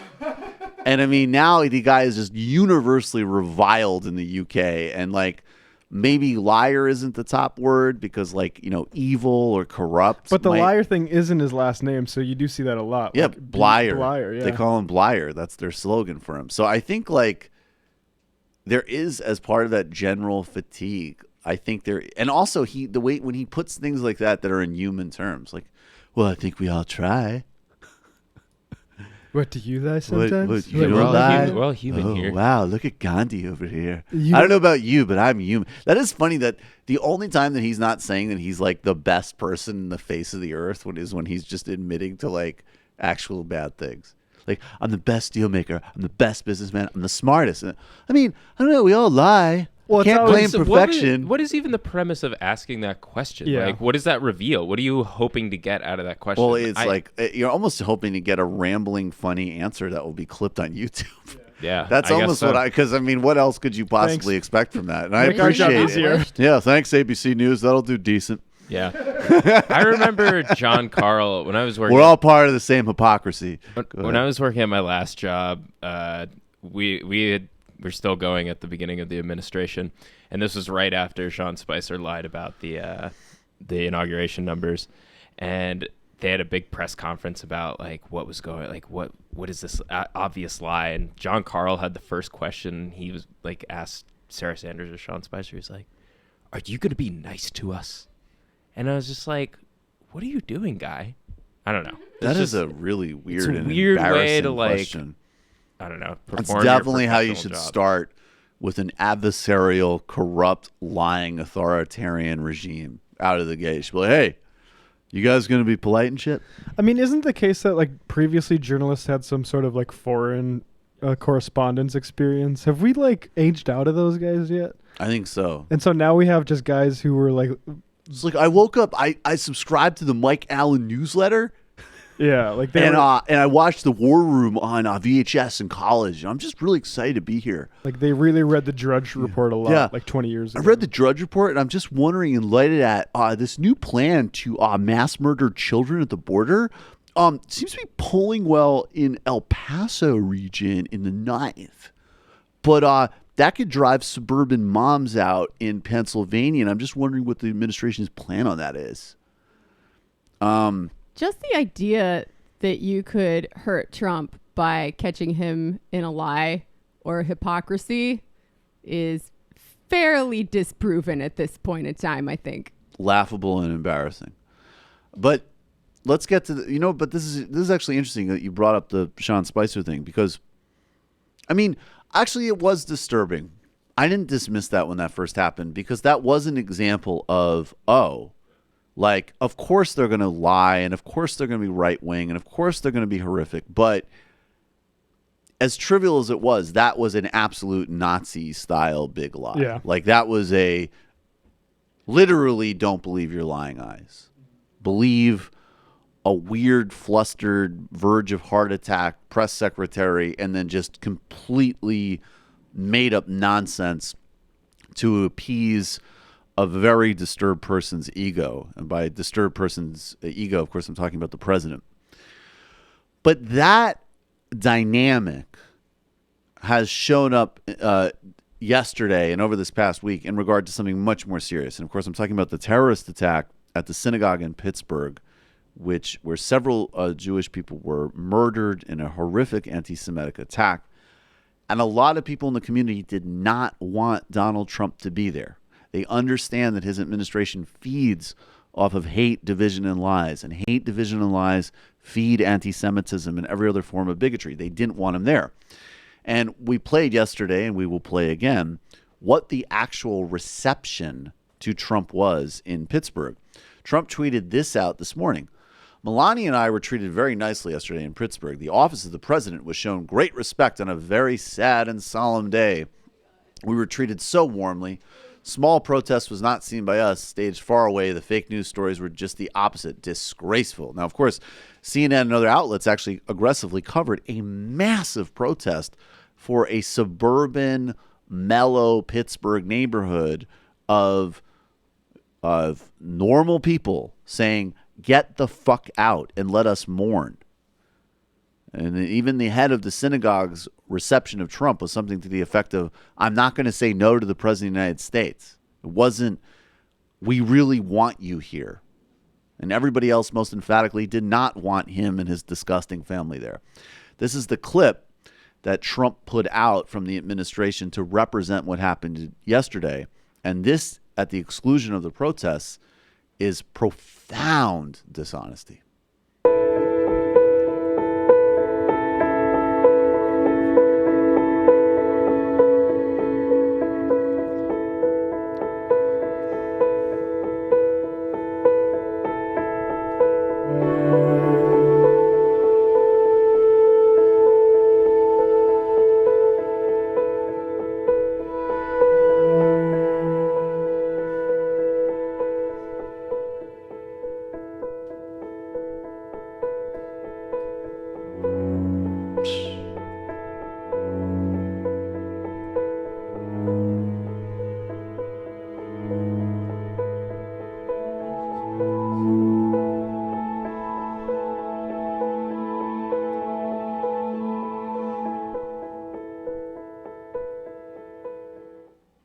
So obviously, if you're listening, it's essentially just a montage of...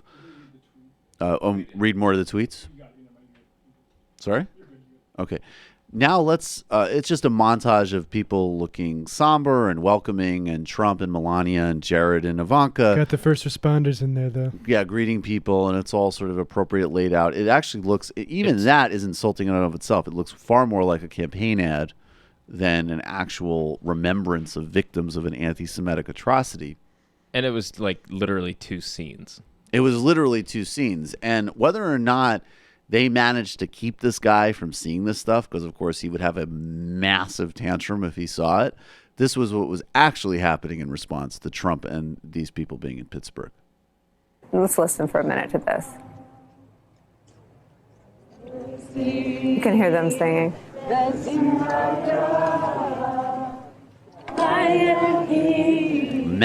A huge amount of people singing. I don't know the words, unfortunately, but they are It's all. an unbelievable image that we're looking at. These are peaceful protesters walking along, grieving about the tragic death of 11 of their neighbors in a synagogue on Saturday, and protesting the presence of Donald Trump, the president, in their community today.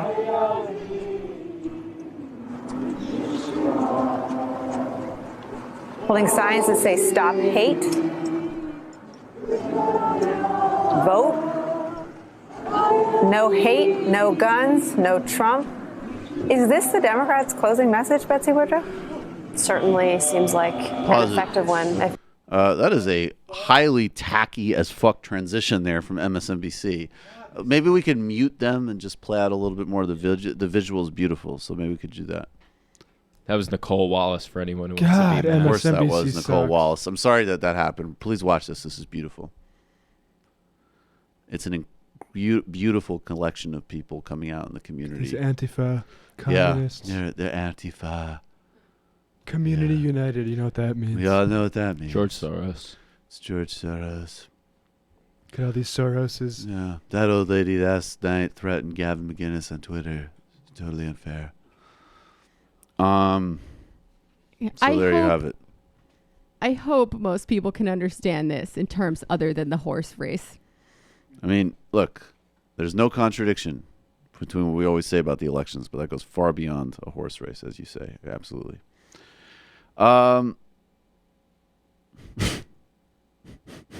This Dennis Prager thing, Jesus Christ. Didn't Chapo do a good bit with Dennis Prager where they played like Marvin Gaye in the background and just did a breakdown of how Dennis Prager is basically like the horniest guy on the planet? So also tax deductible Dennis Prager. He's taxed this motherfucker. PragerU is tax deductible. PragerU is a 501c. propaganda YouTube series to seed anti-science, corporate exploitation, and bigotry. It's a history whitewashing operation. Soon to be a federally credited institution. I'm joking, but I hope not. I mean, we're coming. Probably. Yeah. Dennis is doing a great job. By the way, a Jew, although not a fun one. If you're a rich asshole, you can lower your tax liabilities by giving money to this guy.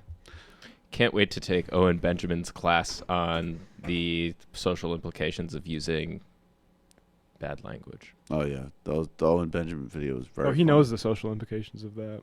Definitely not as strong as the Sam Harris material, which was actually pretty funny. So this is okay. Let me set this up for a little bit. Say you watch Tucker Carlson every night, and you're enraged because there's roving immigrant hordes, and Tucker has you all worked up into a paranoid, bigoted lather, and he's saying like, "Well, I don't understand. Like, why can't we just protect our border?" And you're all upset, and the country's going to hell, even though your party controls all three branches of government, and your immediate life is actually totally secure, cushy, and protected. In fact, you couldn't have an easier life. But your blood pressure's high, you're taking all these medications, you're depressed, you're angry, and you're irrationally afraid and terrified, which is why you even have to be thinking about gypsies, for God's sake, which everybody should always remember. That was literally a Tucker Carlson segment was on the gypsies. Speaking of some of the retro flavors of modern right-wing politics. So you have all this tension built up, and say you're married, presumably in a very loveless marriage, and you sort of work your way off of the couch. There's a Hannity commercial break. You're about to come back on and figure out what the new Clinton Soros plan with the deep state is, and you got about 20 seconds in you to relieve yourself of your earthly burdens in your wife, and she doesn't want to, because for probably endless number of obvious reasons she is not in the mood. Well, Dennis Prager is here to help you, and he's on his old buddy Tucker's network to tell this audience and explain Dennis Prager's new When a Woman Isn't in the Mood series. Simply offer the advice to a woman: if you love your husband and he is a good man then don't let mood alone determine whether or not you'll have sex with him, because it's an important thing to him. So give it a try. Okay? I don't want to jump in, but is my wife still here? Oh, I didn't even know Corolla was was. here earlier, She right? was. Lynette! All right, there's some That's Adam wisdom. Carolla? Yeah, that's Adam Carolla. I didn't realize. This is my man. Oh my God, Dennis, where? It's really not that funny. He's not here. Well, all right. So it's truly helpful. So here's the terrible part. Yeah, I think we established that, dude. But it's just, it's just so creepy because it's like, I don't know. Just imagine branding this. It's just wow. It's so fucking creepy. Free speech is under threat on college campuses. And like, Fuck your husband, for God's sake. Not to state the obvious, but women often do that a lot of the time. And you know what? It's none of his business. Come on. There's a little bit left of this. If you love me, we gotta get the horrible part. love me, and I'm a good man. So here's the terrible part. In Huffington Post just 2 weeks ago, a guy cited this from 10 years ago. Prager advocates marital rape, and that's what they wrote in the Colorado State University. The guy, beware, a guy who believes in marital rape is coming to campus. That's disgusting. Yes. Can we just have a freeze frame on his face right after It Carl? sort of right sounds after like- Tucker says that's disgusting. Can That's we a just sound have? drop. Can we just have a clip of Prager's face like that? That is disgusting. That's the face That's I want to disgusting. take my marital advice from right there. It sort of sounds like he's making a bit of an early apology for a potential marital rape. Like I said, Get out ahead of this divorce. Yeah, ceremony. think about more than your mood. Think about you might get raped in the future. Jesus Christ. I mean, that's literally what he's, I think, implying there. Well, it's also blaming the wife if she doesn't control her husband's drives.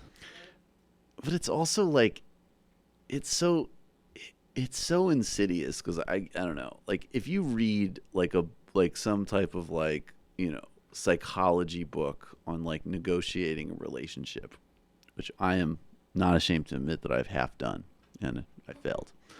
But what I'm saying is he's picking up on things that you might read in an actual serious book. Hey, if you're in a relationship, you need to negotiate boundaries together. You need to negotiate all sorts of arrangements of how you spend time together, how people want to, touch each other and everything else, right?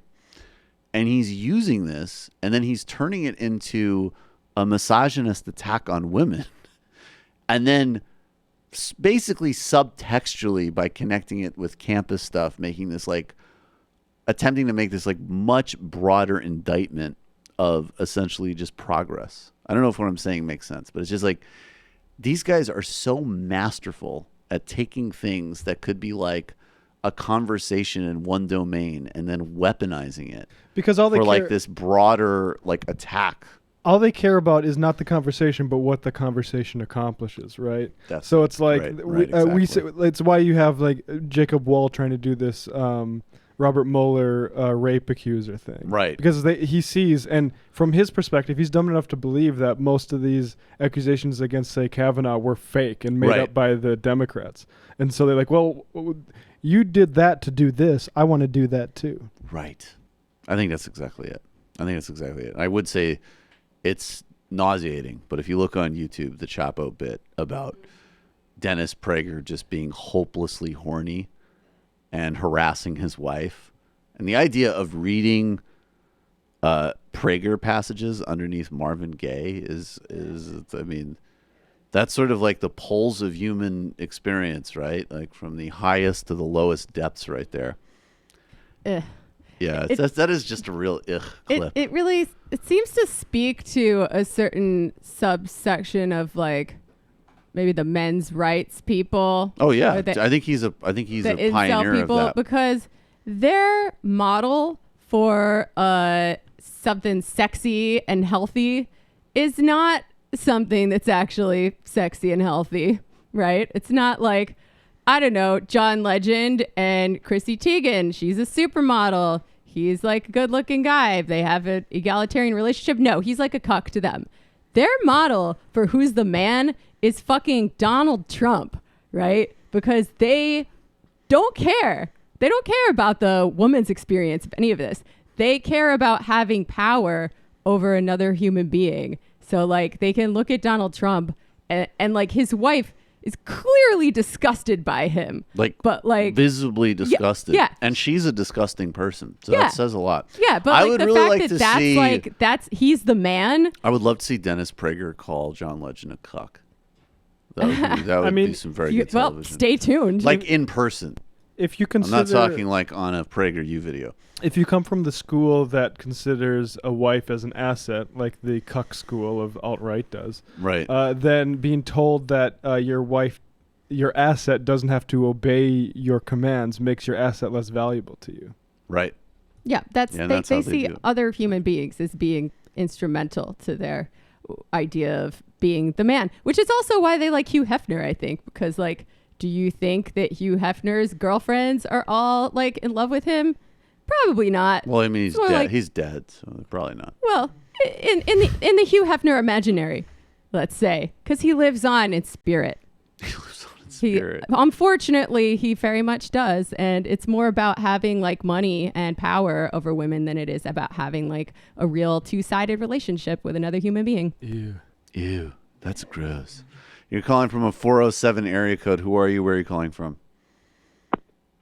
Oh, good piece by Nathan Robinson. Actually, I think about you, Hefner. I think it was Nathan Robinson. You're calling from a 407 area code. Who are you? Where are you calling from? Hello, is this me? Yes, this is you. So this is Rodrigo, the Brazilian from New Jersey. Hey, Rodrigo. How you doing, man? Oh, depressed as usual. Yeah, usually I would call in and talk about a more specific aspect of Brazilian media that influences Brazilian culture in a certain way, but this time I want to make a more broad-based analysis on how capitalism has managed to ruin Brazil's democracy. So a lot of times you guys mention WhatsApp, and WhatsApp, you guys have mentioned, it's just a texting and calling service that's free. Right. But the way WhatsApp got the power in Brazil is a direct failure of capitalism.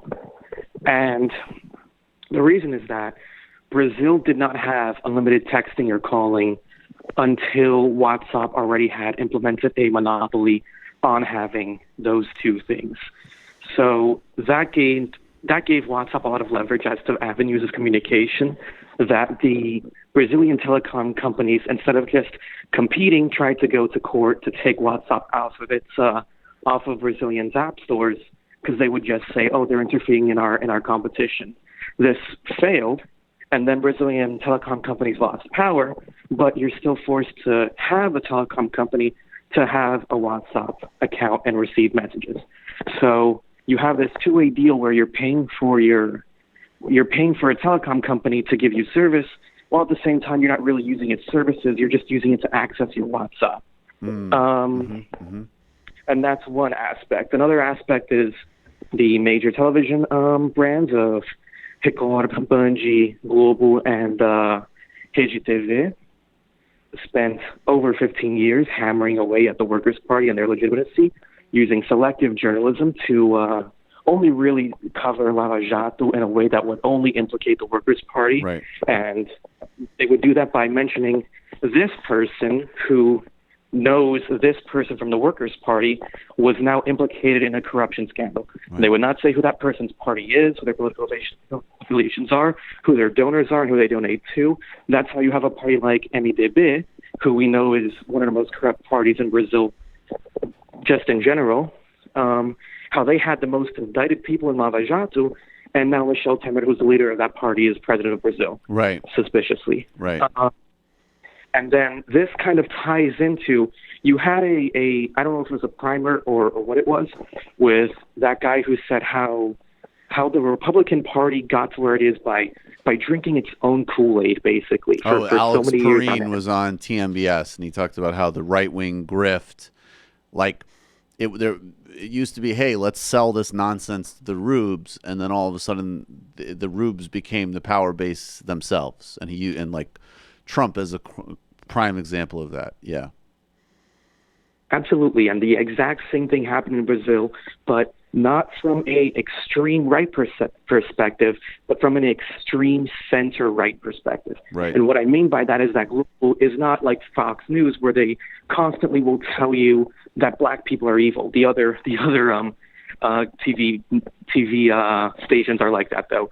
But what they do is they will do this constant equating of a moderate social democracy like the Workers' Party to an extreme far-right regime. Right. So, for example, they'll say Lula supports Venezuela, while at the same time they never reported on the missing deaths during the dictatorship, the missing the people that are just still in power from generals that sort of victims of the dictatorship, and et cetera.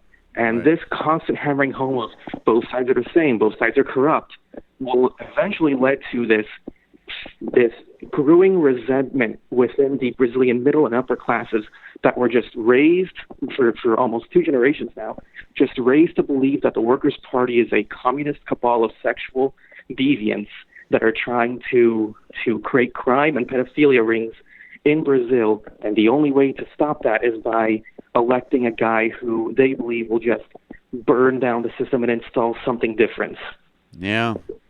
I got to tell you, Rodrigo, between Tucker Carlson, Dennis Prager, and Adam Carolla talking about how to harass your wife into sex, even if she doesn't feel well, and what you just outlined about Brazil, I'm not sure how much I have left in me for the rest of today's show.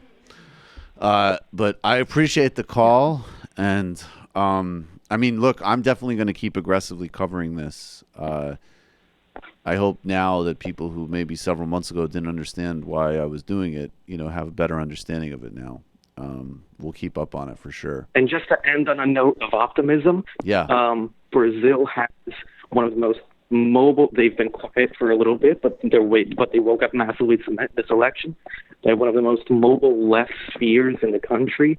It's actually very interesting that Haddad had maybe a month and some change into his presidential nomination, almost managed to catch up to Bolsonaro based purely by that left-wing mobilization. Right. The left wing in Brazil isn't dead or shattered. It's there. Yep. And we hope that just through outright sheer communal support, we can survive this tide of right-wing fascism. Absolutely. And let me know. I hope to see you at the live show, man. I hope you can make it.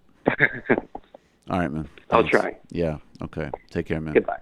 Bye. The similar dynamic going on with the Native Americans in North Dakota, that they're now trying and hopeful that they can turn that into a sort of motivating action and get people signed up to vote. I mean, hopefully, we'll knock on wood. I don't know if it's going to be enough to save Heitkamp, but that also, I feel like people overlearn these sorts of lessons, right? Like when the mobilization after the terrible thing happens, that's I think the kernel that the Jimmy Dore type people see is like, well, now people are paying attention. Well, it's like we're also behind more, right, on the scoreboard.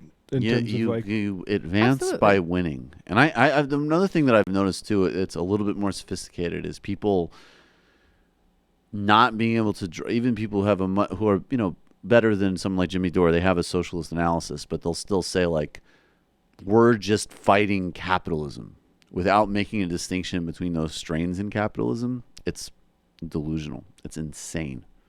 And this idea of people paying attention more just because of an absolute crisis is, I mean, first, like, there's nothing guaranteed about it. It's like, and you're fighting back enormous reversals. Like, that's what you're doing. Yeah. Like, the world was a better place in 2008 or 10 in some respects, right? Like, Obama and Lula. Imagine if you had an Obama-Lula world and people got serious about socialism. I mean, you could be really, really have some momentum here. Yeah. I mean, we started to see that in the 70s with some really radical strike actions that were occurring in the midst of, a fairly strong social democracy still, or the closest that America has come to it. And unfortunately, a crisis hit right around that time that enabled the bosses to reconsolidate power and impose austerity. And that's been happening ever since. But at the end of the day, I think the anti-capitalist left is going to fight on whatever terrain that it has. For sure. Everybody is. No doubt. You're calling from a 757 area code. Who are you? Where are you calling from? Hello, can you hear me? Yes. What's up?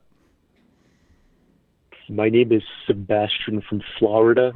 I'm originally from New York. I just want to thank you for making fun of Jimmy Dore because I think it's hilarious.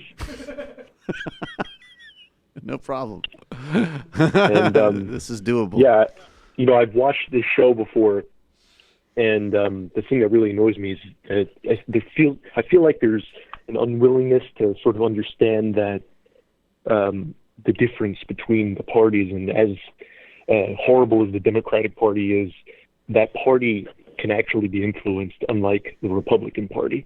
And I think that's the point. This that is basic Jimmy stuff. Dore does not understand. That's his business model, and this is stuff that, like, I figured out when I was 16, right? Like, this is very simple stuff, and I think, look, man, if everything was just personal, I always liked Jimmy personally, and I think it sucks. I think he's funny. I think he's got some showmanship, but what he's putting out in his business model really sucks. So, yeah. There has to be an understanding. Like, I'm in Florida right now. I just voted for Gillum. I'm 21 years old, and I know I have no illusions about what he stands for, because I know that he's kind of he's not as leftist as I would be, but I understand that, the Democrats are in a much better playing field in national politics if he's in there, as opposed to the Trump clone that is DeSantis. Did you vote for Nelson too? That's an important one. Yes, I did. Yeah. And to restore felon voting rights as well. That's another just big stuff in Florida. People really have to vote in Florida. I did that, yes. Yeah, that's a huge... I voted yes on that. Great. Well, thanks, man. I appreciate it, Sebastian. Thanks for the call. He mentions the playing field that is a bit changed. I would characterize it slightly differently, that the playing field is in many ways an awful lot worse than it's been. And, it's a lot worse. But the players are a lot better, right? Like, they're not the third wayist type. If they are, they have to hide it. That's the farm system's coming up. The farm system's coming up. And the thing is, like, again, like, if Beto O'Rourke and Andrew Gillum are the new centrists, that's great. Do you realize what a massive fucking upgrade that is, even in the last couple of years? I mean, at least give yourself, like, read a few books about politics in the 90s. Read a few books about politics in the aughts. Look up on fucking Google Joe Lieberman and Evan Bayh. Okay? Like, ironically... Shout out Kent Conrad. Shout out Ken Conrad. Ironically, and it was wrong then too, but the case for there is really no difference is so you could very strongly make that case in parts of the 90s. It would still be wrong, but you could make that in a credible way. And so there's a significant upgrade going on right now. And even some of, like, the vestiges of people that are just total trash, like Chuck Schumer, they're still part of that. They're part of that. He came up in the 80s and the 90s, and he's a Wall Street third way, nothing Democrat. But the new people, I mean, even people are pretty, like Jeff Merkley, that's a decent senator. That's a guy who's doing some good stuff. Well, I think the Democratic Party establishment is finally moving a tiny bit to the left. And that is a function of outside pressures largely. Definitely. You're calling from a 732 area code. Who are you? Where are you calling from? 732. Hello? Hello. Hi, this is Alex. Hey, Alex, what's up? How you doing? Two things. Where are you calling from? I'm calling from Edison, New Jersey. Oh, cool. Hey, Alex, what's going on? Alex from Edison, New Jersey. Big New Jersey show today. What's up, Alex?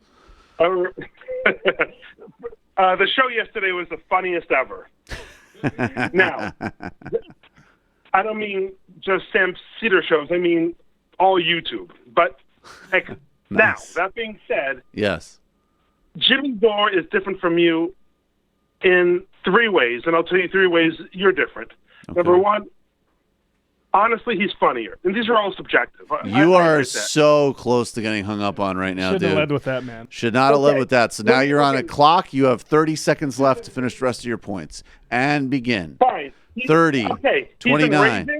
He's enraging, and he inspires people to give money, and he inspires me and many of my friends to give money to these non-corporate Democrats. You guys are more serious, but when you talk about Lula, I'm not reaching for my checkbook to give AOC any money. And I hope that you guys won't spend so much time defining yourself as a contrast to Jimmy Dore. But my second thing is, can you do another impression? I love you. That's great. No. But look, but let me tell you where you're wrong. So, fine. First of all, the Lula coverage should inspire you to open your checkbook up for non-corporate Democrats. Brian Mier actually explained that brilliantly today. And you can write, you know what you should do is you should write a check to Mark Pocan for, if you can, for $50 and save a note and say, thank you for speaking out on behalf of Brazil and for freeing Lula. That's what you should do. And the thing is and the problem he goes is, on Tom Hartman. Sorry? I do. He goes on Tom Hartman every Wednesday. Right. So great. And in addition to that, look, the beef with Jimmy Dore, and it's funny, even Matt just said it off mic, but even what you just framed, like, it's consumptive. We're not trying to be, and I know we have a reputation as being the most smug and arrogant show on YouTube, which is awesome and hilarious to me. I kind of care in the sense that I think it's funny. And I'm definitely funnier, and that in and of itself definitely undermines your credibility. But I'll try to go out on a limb with you, even though I'm just a jerk off caller. Hey, well, you're like a Scientologist. You're so delusional. But no, but let me just say this. The difference is there is actually what people don't understand, and if you recall, there was a period of time where I did stuff with Jimmy Dore. And I honestly, if right after 2016, he didn't even have to say, in my opinion, I might not be totally on the same page with Sam. If after 2016 happened, he completely turned his focus to dealing with fascism and continuing to support non-corporate Democrats and all the rest. But the endless whataboutism, the endless false equivalencies, the endless moralism, and the endless just focus on electoralism is bullshit, and it's substantively wrong. It's miseducating people about how to think about politics. And so if there was a dude who did a show that was less wonky than ours, that was less, whatever the fuck, but conveying the same message about power and strategy and capitalism, that would be awesome. I would give it nothing but props, and I'd continue to want to collaborate with him. And even the way you speak about Brazil, I'm sorry, dude, doing a fucking uncritical piece of coverage. This guy will do Syria conspiracy bullshit and then does a credulous segment about a far-right fascist facilitating project which is imprisoning, I'm sorry, dude, one of the most important leaders on our planet. And if you don't care about that, we're not on the same team. I mean, these are substantive problems. If the guy was just more like meat and potatoes, that's fucking awesome. In fact, that's needed. And that has never been the beef, ever. It's in substance, period. And by the way, as far as I know, Jimmy Dore does not support Alexandria Ocasio-Cortez. No, well, he helped her. He had her on his show in the beginning when she ran for office, and he helped her, and that's great. I'm glad he does that. I think he also had on Connie Ella Ng. That's a good thing that he does. Now, I don't think it's a good thing that he immediately starts trashing her, which is probably what Jamie's referring to, as soon as she says like the most innocuous thing about anything. And also, to put your gun sights on Andrew Gillum right now in the context of the race he's in and the implications for voting rights, 2020, not to mention the racial dynamics of it. Cui bono there. Yeah, very fucking stupid. So these are substantive things. They have nothing to do with how much you curse, how much you hate, Neera Tanden or Hillary Clinton.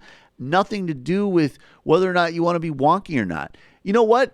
He could have done the same Brazil segment. He could have looked out and he said, hey, Brian Mier, he's talking about U.S. CIA and corporate influence in Brazil. That's the kind of thing that I'm thinking about. Let me have him on for 6 minutes to explain why TYT giving positive coverage to car wash in the mainstream media is bullshit and we should be supporting the Workers' Party. That's actually his fucking mandate. So that's the beef, man. This is why. This is why people. This is why your show is great. You have a sense of criticism, I think, unrivaled by anybody. Maybe jank, but that's a maybe at best. This is why I like your show. But his show is hilarious. I'm sorry. Well, that's I cool. But I mean, look, we can honestly, all kidding aside, that's cool. That's cool. You think is funny. That's great. I mean, I'll joke about that all day, but that's totally secondary. The beef in this show has nothing to do with his comedy. I've done comedy bits with Jimmy. I think Jimmy is a funny, entertaining, and interpersonally, in my experience, nice guy. But for all of the substantive reasons he outlined, those are problems in how you're doing politics. And I'm not trying to create broad reactive populism. I'm trying to create a left path to saving democracy and generating some type of what we call socialism, which means different things to different people. But that's an actual thing. And a major part of that thing is building alliances across lines that include not unnecessarily alienating people who, as an example, might support Andrew Gillum. And it also includes recognizing that in today's world, the primary threat is the fucking fascists running it, not something that John Edwards said in 2009 that you can make a clip about to do a false equivalency. That's bullshit. It's wrong. And it's substantively wrong.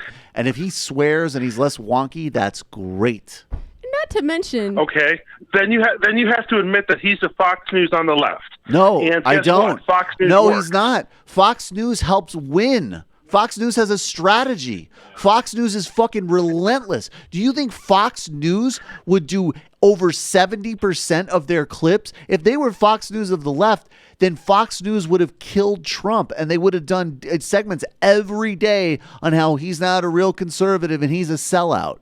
He's not Fox News on the left at all. If you mean stylistically, maybe so. And I keep telling you, that's the part I like and have no problem with. You're I mean stylistically and pragmatically. No, not pragmatically. Not at all. Not at all.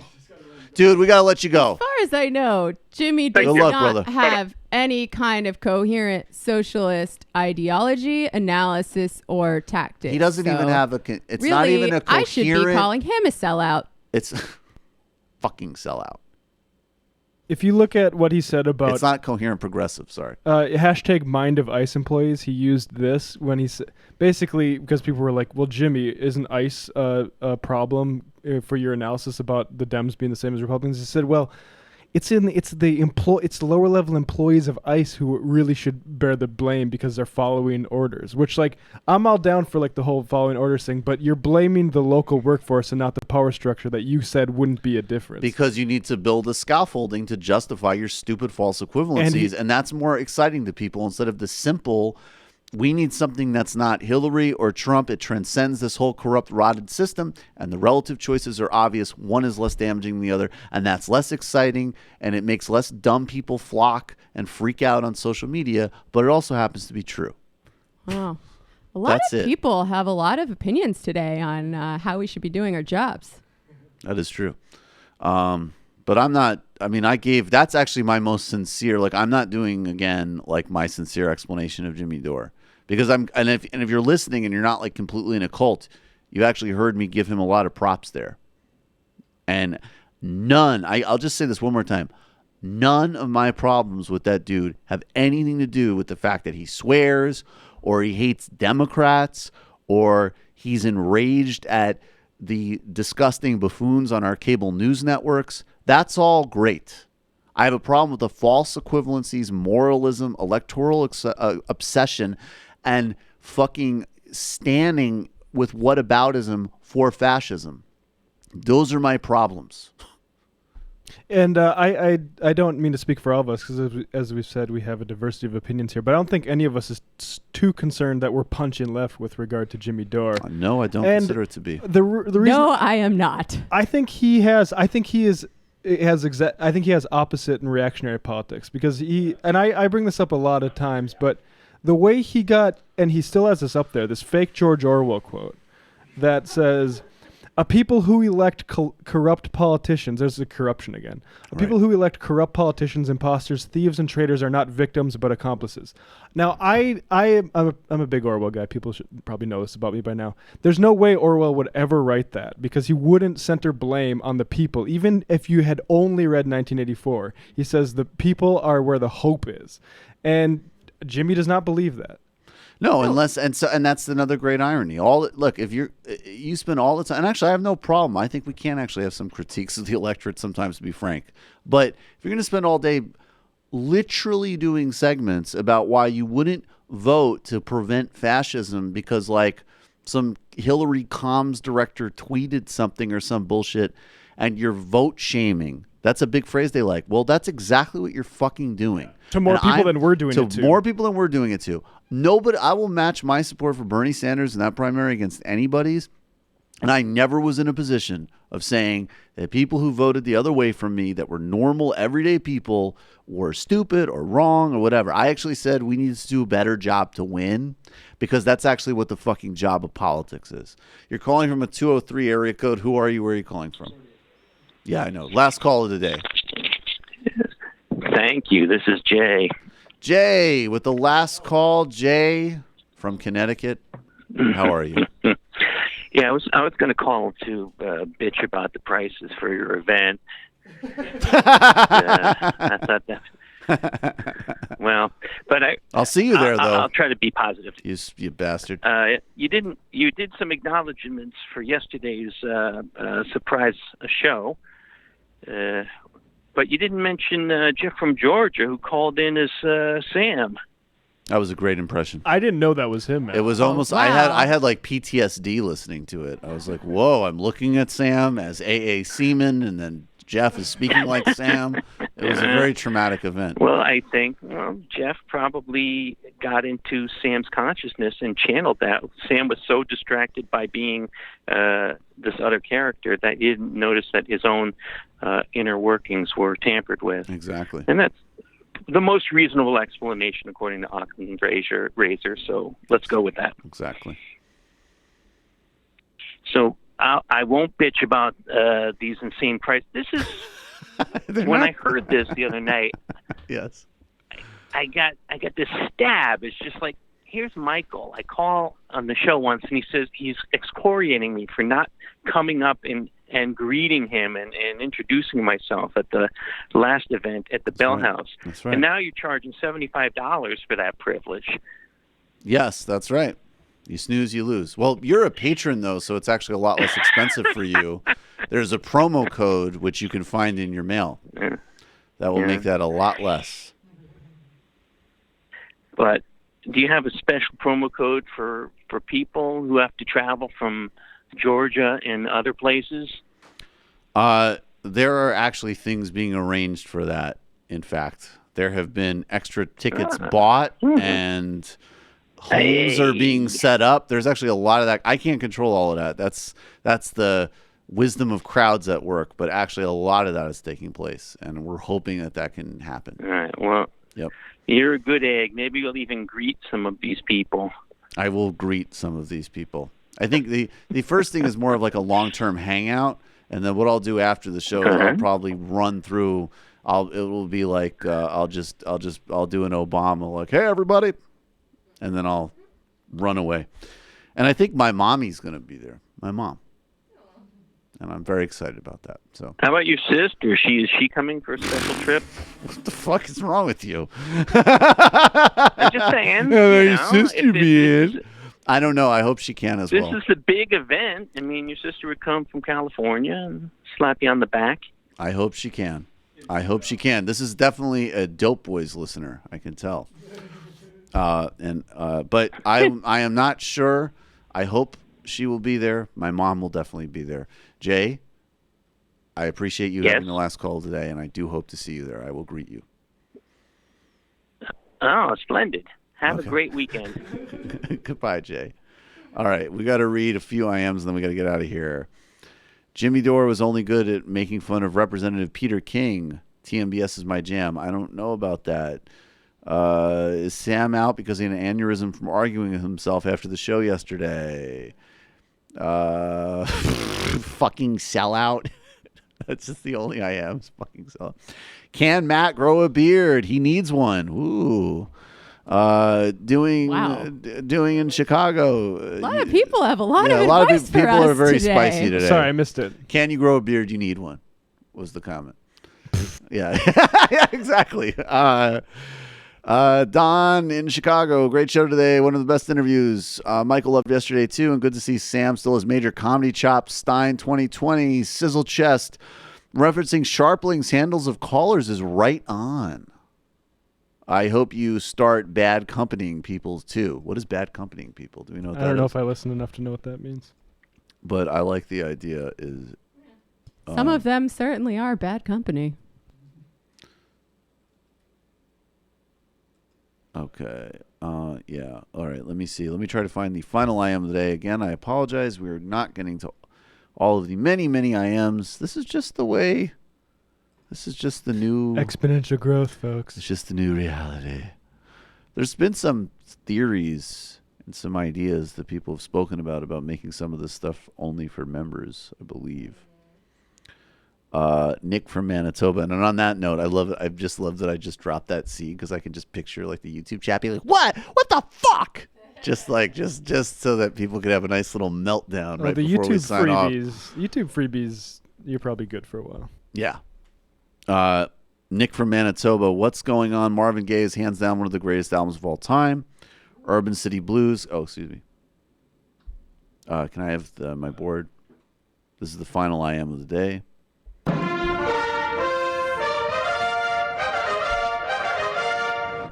Has there ever been mass mobilization historically without something catastrophic happening prior as a catalyst? That's an interesting question. I think so, but I need to look into that more. What's Going On by Marvin Gaye's one of the... Oh, okay, you already said that. Oh, you see, this is annoying. I have to do another one because I thought this was a long final I am, but you really just repeated the same thing. All right. Angel. Once you start learning about how the world actually works, smart people realize capitalism, those are capitalized, is the root of most issues. Come on. I'm substance, not message style. Go fuck yourself. I don't know what to say to that. No, that was a props for you. Oh, it was? I thought they were being sarcastically mean to me. This is like how traumatized I am from all of these people. No. I rescind. Let's get another final I am. I rescind that. Okay, comment. I guess we need to have another final I am. Thank you for your support. Third time's a in charm. these trying times. All right, Nefertiti, just made 28. Sam, ask Jimmy Dore to sing me a happy birthday. Leftist Best 9 2020. Happy birthday to all non-fucking sellouts. It might take all the strength I got to get to where I want, but I know somehow I'm gonna get there. I wasn't looking when I just got caught between the truth and the light bulb. But finding out won't make me feel any better. Yeah, I know the clock is ticking, but the meds are gonna kick in, and my pilot light shining bright. I get somewhere the choice was made, for the option where you don't get paid, for the road that bends before it finally breaks you. I guess somehow I lost me